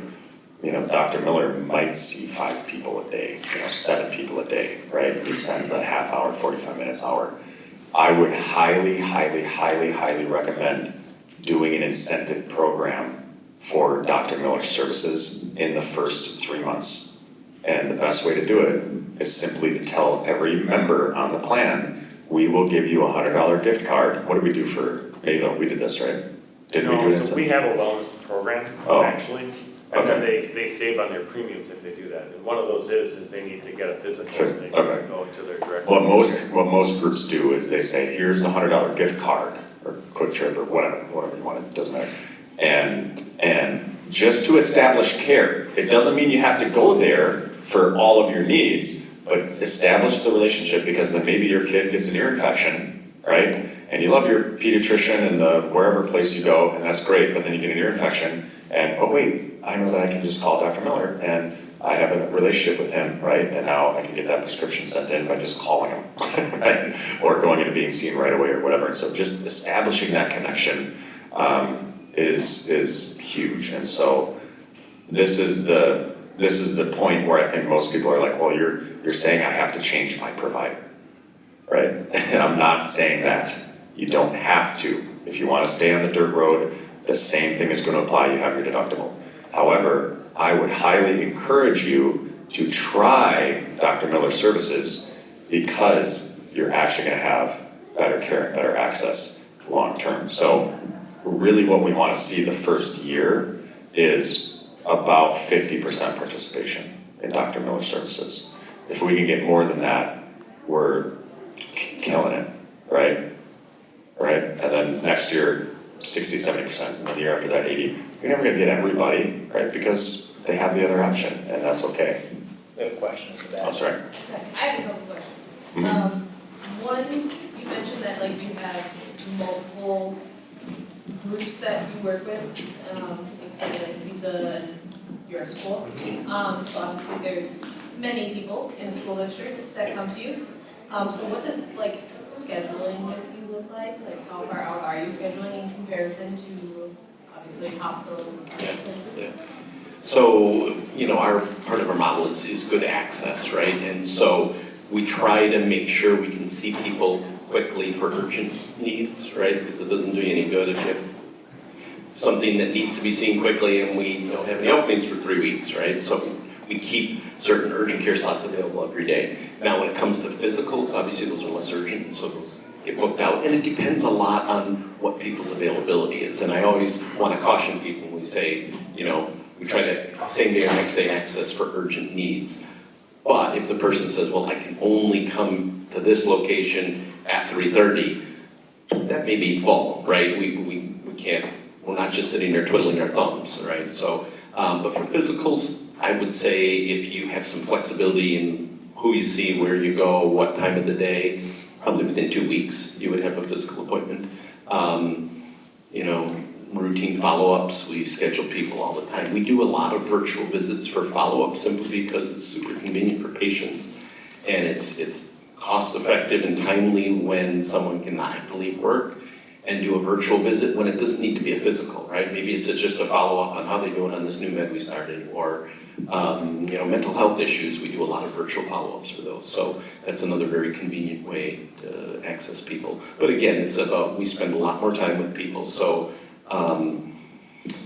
you know, our schedules, yeah, they will fill up, but we're always leaving openings for urgent care things, and you have a lot of different options for how you can see us, where you can see us, when you can see us. So how many days a week are you in Mayville? So we are in Mayville 3 days a week. Okay. Now, we are in Beaver Dam 4 days a week, and Fond du Lac 3 days a week. And so then as you grow, the goal is to add more days at your different sites, that's one of the things. Correct, our clinics are what we call micro clinics, right? And that means that it's not like going to the big UWSSM clinics. Clinics are small, I like it that way, it's very personable, but it's a provider and a nurse, and that's it. We don't have billing people and coding people and lobotomists and all that. So, and when you call, the nurse answers the phone, right? What's the patient panel size for you? So For your providers? Yeah, so we share them all. So between 3 of us, by about 1,800 patients, so about 600 per. So there are 600 patients per provider versus 2 to 3. I've seen health systems as far as up north is up to 6,000 patients per provider. How are you doing your care, right? You can't. Yeah, I was at 2,800 myself when I left university, right? And so, yeah, so we spend a lot more time, we see fewer patients per day. 30, 60, 90-minute visits are our standard. And so the main, if people are living up here, the assignment will be to Legacy. But if there's people that live in Oconomowoc, they'll see Solstice, who is where Scott goes. Probably correct. Right? There's other direct primary care providers, you know, in other parts. If there's people in Madison. Do you know like where are some of those other, that was one of my questions was, it sounds like Dr. Miller's great, but where else? Yeah. Like, we live outside of. Oconomowoc, well, I don't know, where is everybody? I mean, yeah, Oconomowoc, is there somewhere towards Madison, is there somewhere? Yeah. So Johnson Creek, you know, Johnson- like, south of here, basically. It sounds like north is kind of covered. Johnson Creek they would have a choice. They could go to Oconomowoc Solstice, or they could go to Dr. Miller in Beaver Dam or Mayville. Do you have anything towards Madison? Yeah, Sun Prairie is Advocate MD, so there's only a DPC there. So we could go Madison, so we could go Sun Prairie. Yeah, there's several around Madison. So what you Beaver do Dam, is, Mayville, okay, I'm just trying to get a geographic. What'll happen is that everybody that enrolls in the plan will be automatically assigned to the clinic that is closest to them. So, Do they have to go to that clinic, or No, can they you can choose to go switch. to a different? Yeah, cause like somebody may choose to switch. leave from school, cause it's closer to go to Beaver Dam than it is to drive from Sure. Johnson Creek to Sun Prairie, you know, like, so. We have many staff that end up in the Mayville clinic just Or because that, yeah, it's it's right there. convenient Right. for them. But if you have a family where you're Driving bringing far. your kids, that would be. Yeah. And different family members can go You to. can go to Yeah, these clinics. I was just gonna say, you can divide that up, so. the most important part is the relationship. Right. Like, you're gonna get the phone number of your provider, right? So you can call this doctor that has been in practice for however many years.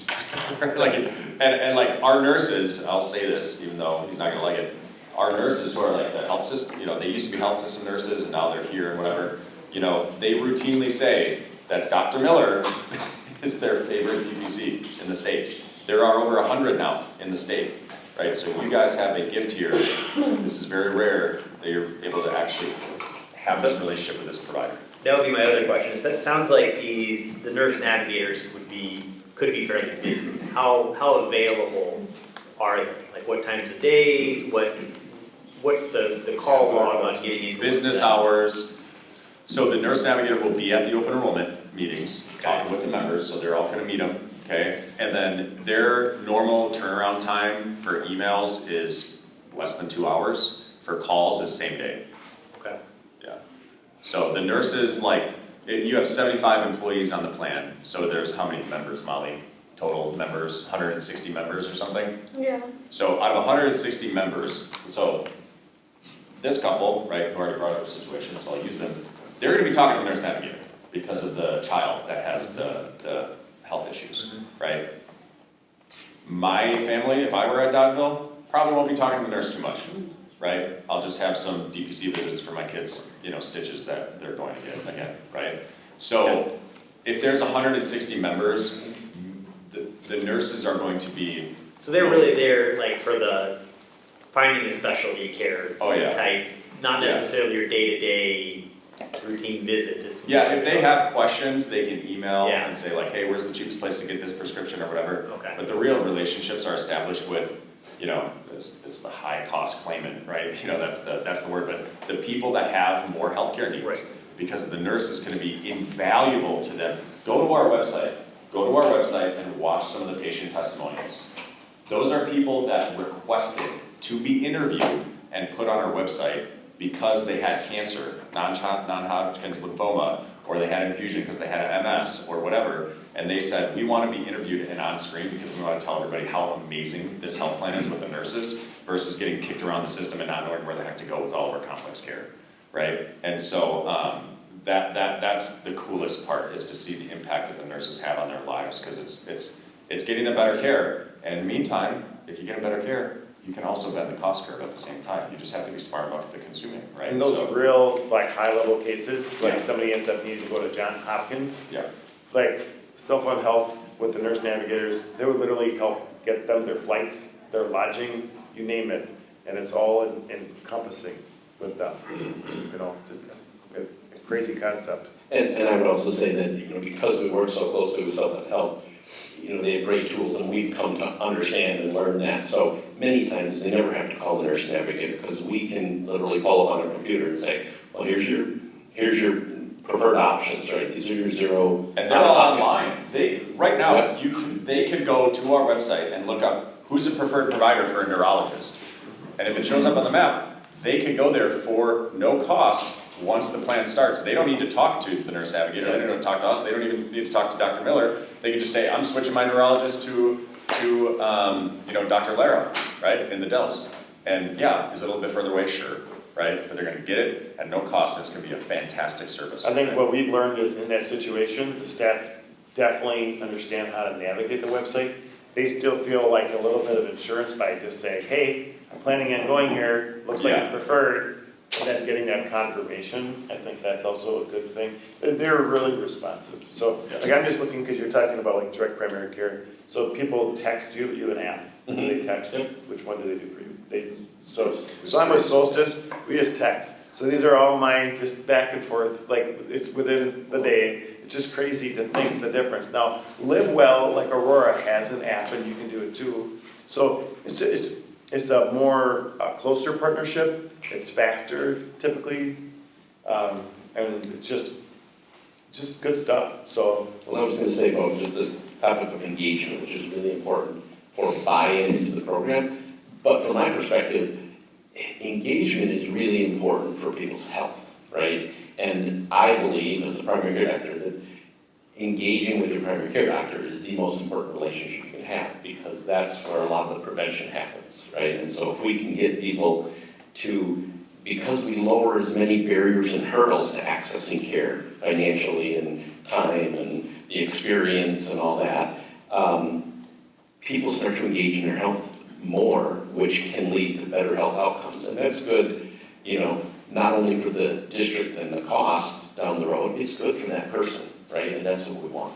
Here, my last strike, because it'll be just a quick one. As far as direct primary care goes with Eric in a DPC model, my DPC, Solstice in Oconomowoc, I have a family of 4. We went on a trip, everybody was sick.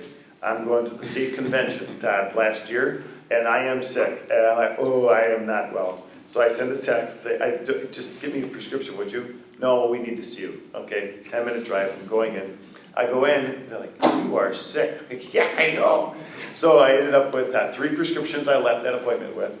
And I mentioned that my family's sick, and my wife had made it on the other side, but my 2 daughters were still sick. I left with prescriptions for them too. If you think about a traditional model, I would have went into urgent care. I'd say, hey, my kids are sick. Yeah, great, bring them in. 2 sets of urgent care fees, right? And then my prescriptions, I wouldn't leave with them. Have to wait around. Like, I left literally for the family, all of it covered, because it's all it costs. 1 appointment, as far as convenience, okay? And all it costs. That to me, that is transformational care. That's why I'm here tonight, because there's so many good stories that I can tell, my staff can tell, and a lot of it is the direct primary care, and then it is the model of having the nurse navigators. And on behalf of the district, what really pulls it together is the partnerships and how it's all bundled, and how it's easy for the district office to navigate. Because otherwise, like, oh, even though I would say it's great, it's gonna come with a cost, and it's not gonna be a cost to the team. And then you have data moving forward, like when you guys go out to renewal for health insurance, you never know they never have any data when you're fully insured. You don't get anything. Now you get everything. You know everything. And then you can engage with your broker, your stop loss carrier, you can say, no, I challenge you on this because this is the data that we have. So.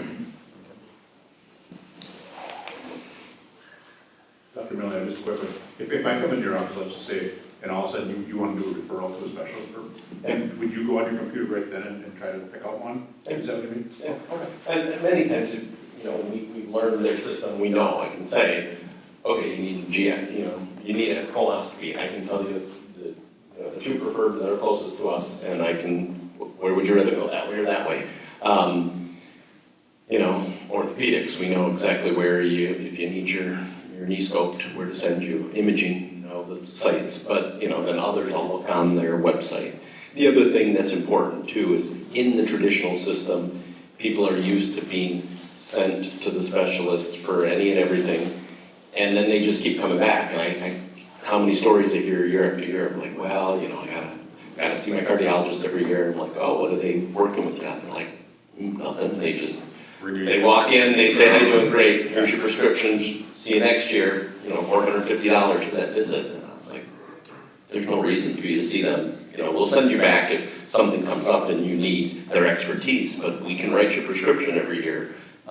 So we do recapture a lot of care that doesn't need to be, and that's actually better for the system because the specialists are overwhelmed, and that's why they only walk in for 2 minutes, right?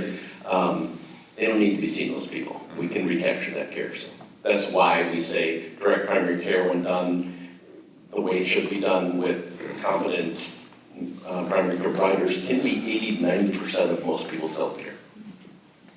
And this probably is the most you'll ever talk about healthcare right now as you're getting into this space. It's great information though. It's just good to know there's a different model that's out there. And it's, how long have you been in business for? My direct primary care, Yeah. 6 years now. Yeah, so it's gaining a lot of momentum, is what's happening, you know, so. Yeah.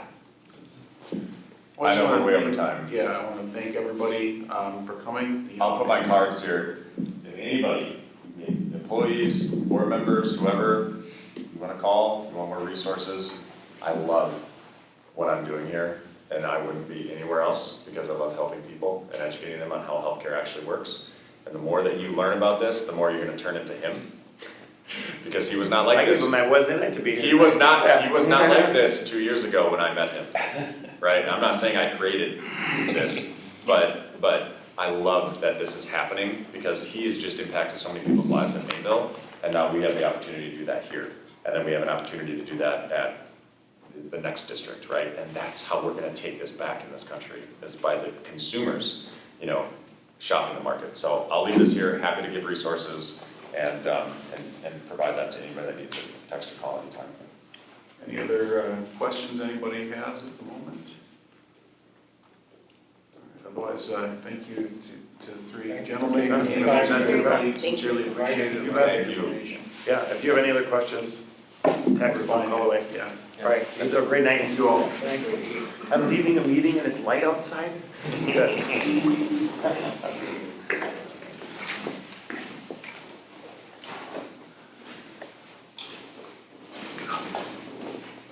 You want to go through some of the numbers that we kind of put together here? Would that be sort of helpful? Yeah, I think we need to see what it's gonna be for the employees, It's on what that their sheet. cost is. and- Well, It's on that sheet. that's kind of determined by us. Yeah, that's Yes. determined by us. This is Completely by us. essentially. Completely Correct. honest. So what you essentially see on this is sort of a comparison against what we currently have. So our current plan is on the left, that's our Quartz HMO. Our renewal from Quartz is the center, and you'll see there's a difference then in the about midway down. You're kind of seeing what those are, the premium cost of proposals based on the current Quartz plan, everything all being the same. And then that's essentially broken out into a single employee spouse, employee children, and then employee family. That was a recommendation from our insurance broker, USI, that we would kind of disaggregate those out so that there would be a little bit more balance. However, it is obvious that the family side of that, if we have employees that are covering their entire family, that there's a much larger impact. Now, this is current plan as is moving forward with the renewal. You'll see the total renewal cost there of $1.348 million. We have a different proposal also, which is not on here, but it is in your packet of information, which is kind of the proposal that Quartz had put together with regard to a number of other tinkering arounds and all that kind of stuff. And that does reduce our cost down to probably 2.1 million, or I'm sorry, 1.2 million, roughly right around in that ballpark, I believe is what it was. But there's a lot more offshoring of the cost to the employee, kind of suggesting that our rates currently are outside of the market, where we currently have a 90-10 plan, meaning that 90% of the plan is paid for by the employer, 10% is paid for by the employee. The recommendation by the broker is that we are out of market with that, suggesting that we move to something more comparable to like an 84-16 sort of an idea. And we kind of pushed against that and said, you know, that's not something that we think is appropriate or affordable for anybody. And so then kind of that plan would be built around more of an 87-13 sort of an idea. That is not the plan you see right in front of you in the middle. This is everything as is, shifting forward. 90-10. And that's a 90-10, correct. So everything is the same, it's the same exact plan that we have now, but moving over to the middle is with that increase. Obviously, we did let them know that we are shopping it out, we're looking for other options, and nothing has come back that's really gonna be that impactful for us. There hasn't been any new change to that. No new change to any of our numbers, we're knowing full well that we're out shopping the plan. Then if you move to the right side is the self-fund health plan. The second portion, now you'll notice in that plan, the in-network, out-of-network deductible is $4.8 as compared to Quartz is $45.9. We do have an out-of-network cost, out-of-network deductible, where currently we do not have that. Out-of-network deductible is $8,000, $16,000. Now, with the court's plan, it's in your materials, but not on this page. They also, in order to move that down to the 1.2 million, we would also add in additional out-of-network deductible, which was, I believe, $8,500 and $17,000, along with a 90% co-insurance. So there's a lot of tinkering around that's kind of happening. That plan is not on this sheet. That plan's not on this sheet. Is the in-network deductible on it still 4,500, 9,000, or did they mess with that deductible as well? I believe that it's in this packet, so it's just not on the sheet. Yeah.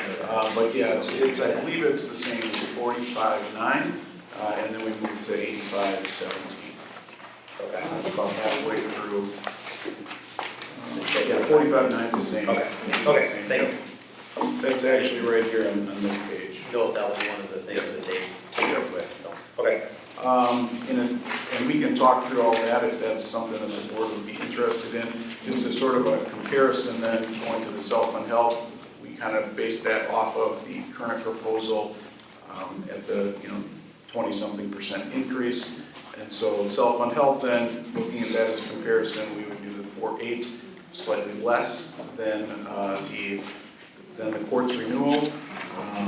And then our premiums, you'll notice they only have two premiums. One is for single, one would be for family, kind of cutting that middle between the three other options in courts.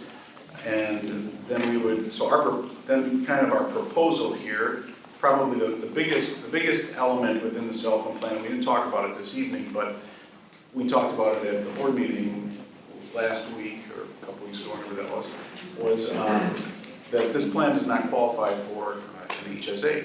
And so this is a high deductible plan, but it does not qualify under their rules and regulations for an HSA. So what my proposal would be, our proposal would be, is to take that HSA money and then to essentially bring that back into the plan to pay for some of those costs.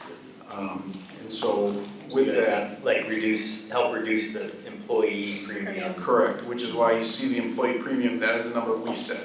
That's something Molly and I talked about, we put that together. That's a number that we can of course change. All of those premium numbers we can of course change, but. Because my first thing I see is the employer single family is higher than current. Yes. But that would be including the HSA money. Yep. Like instead of paying $556 and giving them HSA money, we're paying $799 and not giving them HSA money.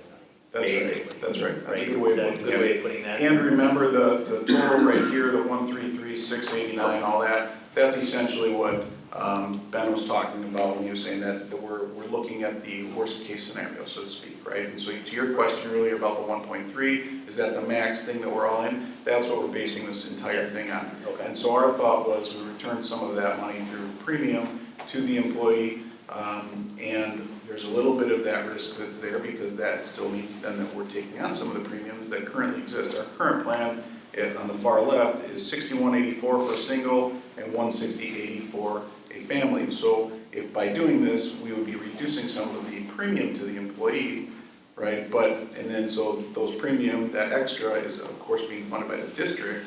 However, it gets back to that factoring piece that Ben was talking about, that 825, where we have that ability of adjusting that. Or we have that's the variable cost.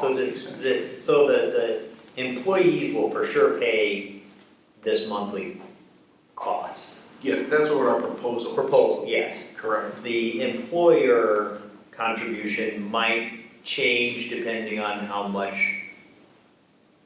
is used, basically. Exactly. Right? That's So right. if we see savings less than this 1.33, that contribution money will be less. It's variable. Right? That's It's the variable part. There are some But fixed the costs. employee's contribution will be a fixed. Right.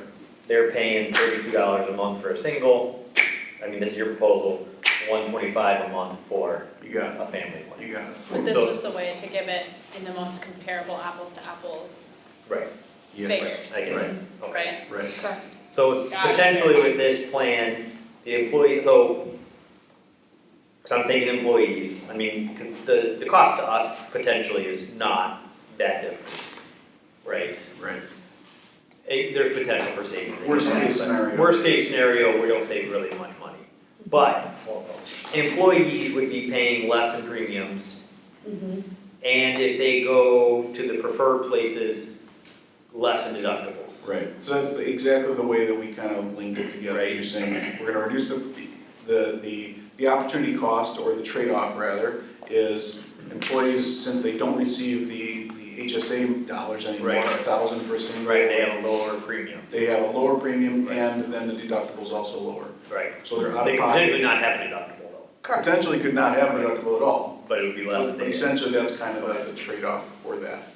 So their HSA money is still there, out there, if they have HSA money that's. Right, yeah. They No, can they, use it to cover all the costs of healthcare. There's just no new contributions that are allowed to be made. right, okay. Because this plan, Can you remind me what the HSA contribution that we currently do? the current HSA contribution is $1,100 for a single and $2,200 for a family. And I'm that's not per sure year, what page right? this is, Yes. but this page in your packet that essentially talks about the best case scenario here, Yeah. essentially reduces the HSA contribution to $1,000 and the family contribution to $2,000, so $100 for a single and $200 for a family. Again, adjust the costs for the premiums and everything for everybody, and there's just more offshoring of costs to the employees, essentially what's happening in this plan. So if we stay with courts, the employee single would be 7331 Yes. Yep. Monthly, right? per month, and then the employee family plan would be 23460. Yes. Yes. Under the self-funded, it would be $32 for single employee and $125. For family. Right. So that's the savings to the employee every month. Right. Yes. And if they use the DPC, free healthcare. Right. To them, there's no cost if they use the DPC. Yep.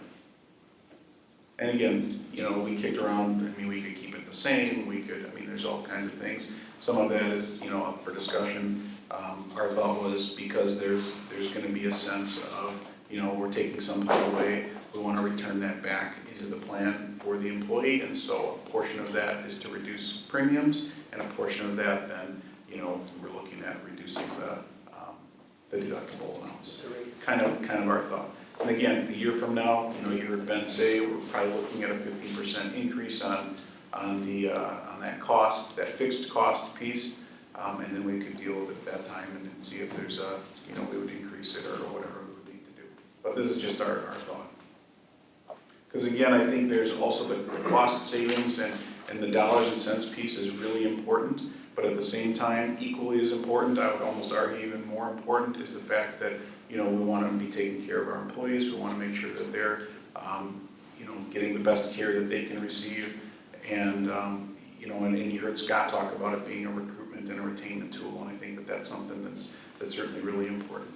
Well, that truly is, because we can save $1, but if it's crap insurance, we Or, didn't save or they that. have to drive Right. all over the state to get that maybe, that's why I wanted to figure out where all their primary care places were. Because I don't want somebody living in, I don't know, Hartford that has to drive to, I don't know, Sun Prairie for care every day, that's just not convenient. It seems like there's enough.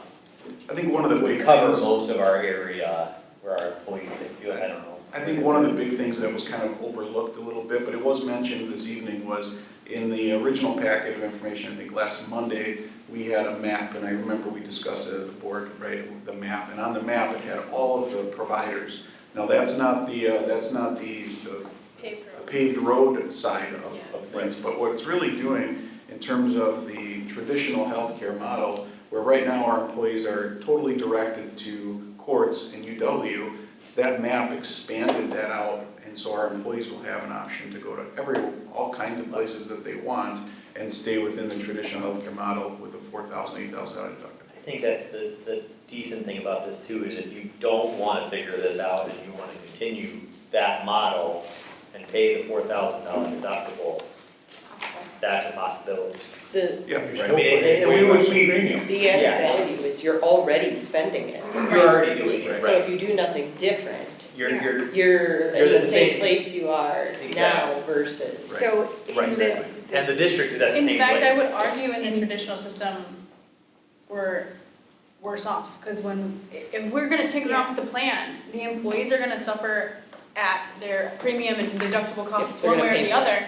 And then when we're at this exact same conversation, this time next year, when our claims are not any different, and we can't, our broker doesn't have any other insurance options for us, because our employees aren't any healthier, because the traditional system isn't, right, it's failing them, like, now we're hurting their wallets and we're hurting their health, I don't know, I just, so I look at this too, I really look at this like somebody who wasn't paying attention, they just do the normal thing, they gotta get something done. Oh, the nurse navigator sees that, she gives them a call and says, hey, you get a choice to do this free thing if you want to, and so that they do the free thing or not. Like, I think that Yeah. regardless of what I think it's important that our employees know that this could be a really great option for them, but I think regardless of what they do, this is still beneficial, It's perhaps better. at the worst, not costing us any money. right. And they get to There's a reason they had a guy for that. Oh, Bob, that's Bob on. Well, it's true though. A lot of us wouldn't reach out Yeah. and make those calls, because we just don't do that. We're guys. And most people will go where they've always gone. Yeah. Because they don't know of anything different. So. Okay. Any other questions for Todd or Molly, or? I guess a question that I wished I would have asked when Ben was here, but I didn't think of it. You know, the expected premium of 1.16 versus the maximum premium 1.33. What percentage of people reach the maximum, or which stayed at the expected, you know, of the groups that are on The it? point of the maximum is if you have those catastrophic events Right. that everybody's reaching their high deductibles. Right. The expected is probably, The expected is like, if you look at our usage now, that's this is what they did. They looked at our costs. usage now and they used that Right. to build this plan. So we're expected to spend 1.16. 1.16. So worst case scenario, But the every worst- single one of those claims happen, plus someone else is diagnosed with cancer, or, you know what I mean, like, Correct. so, and then it adds Everybody's hitting more. their max. So I would just say, just keep in mind how those numbers are calculated. Remember, it's a stop loss carrier, it's an insurance company, and they're hedging their bet. Yeah. So you're correct, they looked at our claim history and they said, okay, based on all this, we're expecting 1.1 million, arguably, okay? 1.1 million, but they're setting our number at 1.3 because they're hedging their bet. Right. Because they don't want to pay either. Nobody wants to pay. The whole right? point of insurance So- is they make money. Right, so, and the idea is, the 1.1 to 1.3 is what Ben would refer to as the corridor. So, once it goes up, then essentially, then the insurance company pays. So, our goal is to be under that or within that range. And then we're gonna that's see the that money minimum number go up next year.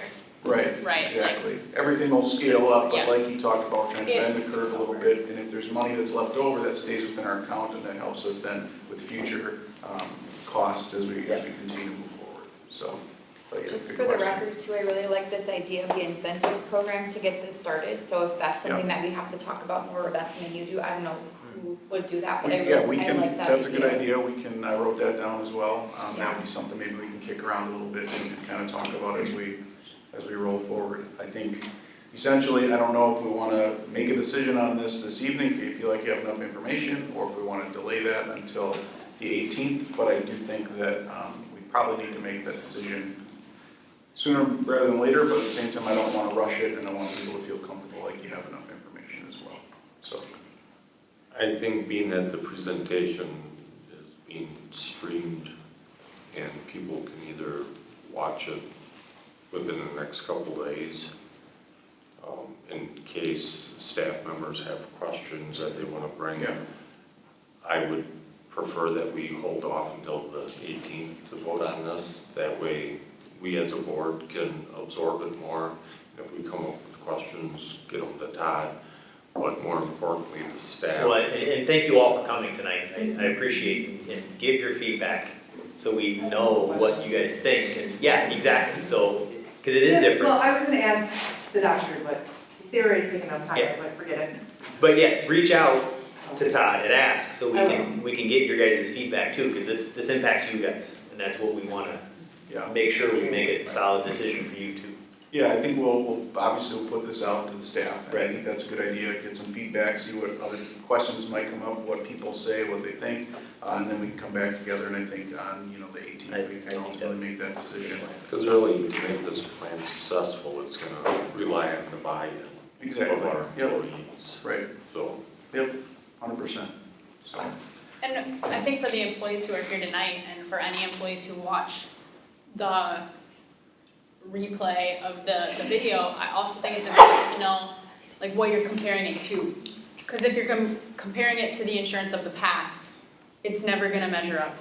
Or if you're comparing it to the insurance of another industry, or you know what I mean? Like, so when you think about like, is this going to work for us here in the district? And what is it gonna offer you both in your pocket and for health care long-term? Because I think sometimes it's easier to like look through rose-colored glasses in the rearview mirror and go, I know, but this is just, it isn't. I mean, you heard Ben say that today, that insurance today just is not, we don't have, Courts is the only one who would even give us a quote. And Todd and Molly did everything possible to see what other insurance options were out there. And our current claims data is at a place where there is not another private insurance company who's willing to even give us numbers to fully insure us. So it's courts, or it's courts when it comes to being fully insured right now, coming into the upcoming year. And so I think that's important to know, like, what actually is out there and what you're comparing it to. And most costs are just gonna keep going Right. up next year. it'll be That's the unfortunate part 26% is, again. how many years in a row is this now where we're sitting at this table, every employer is sitting at this table and going, what are we gonna do? Because our insurance provider is giving us this percentage of increase this year, how are we gonna absorb it? How are we gonna tinker with the numbers so the employees don't absorb all of it and the employer doesn't absorb all of it? And we're at the mercy of these insurance companies. This new plan is scary, change is scary. We definitely want feedback, but because we want to know if it's going to work and if it's not. The only other thing we're facing is this more of the same. Warren, what was And the the people that increase in really wanna stay with the specialist still can't. Right. for the You don't increase have to with the change 26%? What was that? our Put increase and looks like get it's better about, care, get healthier. 300, Yeah, just under. Perhaps have less. It's like 270. 300,000, yeah, it's Yeah. like 280. So, yeah, the total overall increase of our current plan just to move forward is, right in the ballpark of about 280,000, right? So that's just unsustainable moving forward, which is really why we're trying to. Wasn't last year's initial increase like a 20%? Yeah, Yes. and And it came down. And then she came back. negotiated it down to, I don't remember what it It was ended like up being. 16. But it was still, yeah, Yeah, it was Yeah. initially 20 last year too. Yeah. yeah. I mean, let's be real, that increase at 26%, just to cover the insurance, would have required us to make cuts in other areas. Because it's unsustainable. Or like you said, we would have to tinker with the plan, and go with even higher deductible. Higher up. Cash in lieu would still be offered, correct? Currently, the plan would be to allow cash in lieu, yes. Now, this plan right here that we haven't spent any time really talking a lot about, this one, we would be looking to remove the cash in lieu option.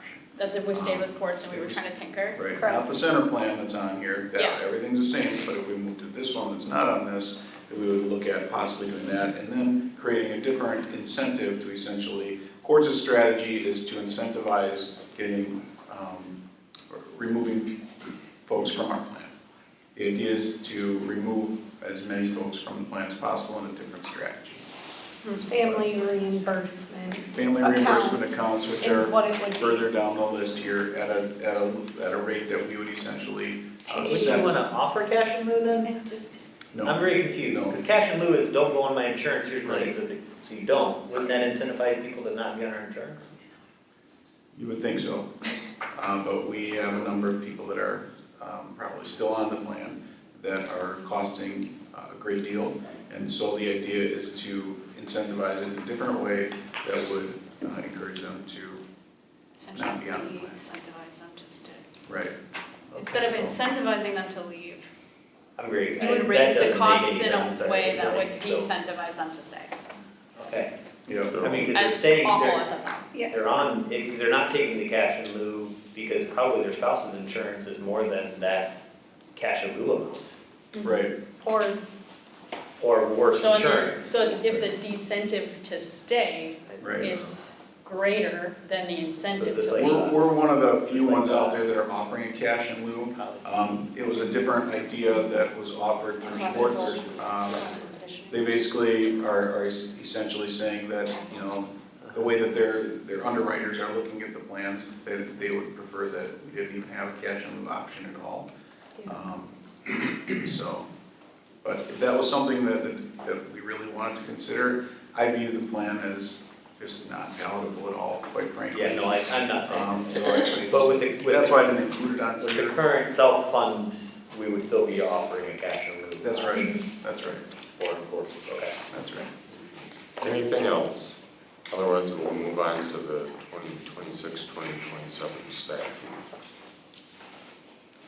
Yeah, and I think we just had that on there. I think we can probably delay that at the moment. Initially, when we put together the agenda, we thought maybe we could talk a little bit about staffing. I think initially, or what we want to talk about is in light of our tuition agreement with Eustis to look in and see maybe what some of the staffing might be. I think right out of the gate, we're probably looking at some special education staff that we would look to hire. And we obviously will need to do some of that. We're expecting probably a teacher at the elementary school at least, and possibly something at the secondary as well, probably the middle school level. So those are just kind of entry level at this particular point. We can't really talk in depth at the moment. Put it on the agenda, but we'll bring that back then on the 18th. Unless there's something else we want to add, probably, but yeah, I think we feel pretty good about that. Okay, new business, approved health insurance, we're gonna table that until May 18th agenda, at which time we'll have to make a decision. I appreciated this meeting tonight, this was good. I agree, because we provided a lot more information and clarity. Yep. Well, it certainly helped to have Scott here, but Yeah, nearby, he was testimonial, really. that's right. You'll wrap our head. And we've also heard positive things from the YMCA of Dodge County that uses them. You know, I've had some contact, you know, around some testimony around that as well, and I think that's been positive. So some nearby employers, I think, that have been using self-fund health in particular, that's been positive, so. When you put that information out, can you list that as well as to the other, we know Mayville now, we know YMCA, if there's any others that we know. The other one nearby was Whitewater, I think. City of Whitewater. City of Whitewater. Yeah. Mhm. That way, if staff wants to reach out to. And there's somebody there, they know, they can get their own. Yep. Then there's a couple employers, I think, that he gave us as well. Yeah, I have to double some check that, places, but- yep. I do think too, like, it might be worth just mentioning, it's still healthcare and it's still insurance. And I feel like if you ask if you ask 10 people about their experience at this doctor, at courts, at United, at whatever insurance company it is, whatever healthcare provider it is, whatever hospital it is, you're always going to hear the bad squeaky wheel. But don't let the squeaky wheel ever be the only thing you focus on. There's 3 other wheels on the car. There's always claims that. Right, there's like always things that are gonna go covered. bad, as long as it's not the majority of the experience. Right. And one of the We'd things never that- go to any hospital if you listen to the horror story that someone would tell you about every single healthcare provider. I think the final thing too, I mean, I would say, you know, over the last several years, my understanding has been we really haven't had any options. And like you kind of said, it's sort of been courts, and that's all it's been. And we have had that experience as well as we've reached out to try to get additional bids. And we've had companies that are just not offering us a proposal. When we talked with Ben initially and we asked for a proposal, we submitted all the claim information, which has been done At others, we kind of were holding our breath, quite frankly, and we thought there might be a chance that we probably won't even get a proposal, or they'll come back and say, you're getting denied everywhere, because that's been what's happening. And so when we had a proposal that came forward, we thought, this is great, this is an opportunity for us to at least have some comparison and get the conversation going. So, for what that's worth. Okay, so next, authorize to hire instrumental music director. This is just hiring our current music director. We do not currently employ a music director. We have a 6603 agreement with Eustisford. And so our music director, our band director that was here this evening, obviously hosting our band performance, is actually housed, financial house is Eustisford, and then we have the 6603 agreement where we have 50%. And so this is an opportunity now in the current arrangement where this individual would become our teacher, we would be the financial house. Okay, is there a motion to hire Elizabeth Task? So moved. I'll second that. Motion by Jeff, second by Brittany. Is there any other discussion? Hearing none, all those in favor of the motion say aye. Aye. Any opposed? I'm going to abstain. With that, the motion passes. I figured it's fair to my current coworkers, I probably shouldn't. Up next, authorize to hire a reading specialist, Tammy Shelfeffer. Just recently conducted interviews, so we had a team that did that, and so we're excited to bring on our reading specialist to fill our vacancy due to a retirement. And this is an individual that is currently in the Eustisford district, been there, I'm not sure how many years, but a number of years. And so that's our recommendation. I think she's going to do a real nice job and help to elevate some of our instructional goals and push us, I think, a little bit in some directions as well, and focus on our instruction, our academic achievement and outcomes. So looking forward to welcoming her. Okay, is there a motion? I'll make a motion. Is there a second? I'll second. Motion by Jenny, second by Alyssa. Any other discussion? If not, all those in favor of the motion say aye. Aye. Any opposed? Once again, abstain. Motion passes with one abstention. Next up, motion to adjourn. So moved. I'll second. All those in favor of that motion say aye. Aye. Any opposed? Hearing none, motion carries. We are adjourned at 8:17. Thanks, everybody. This is just for me.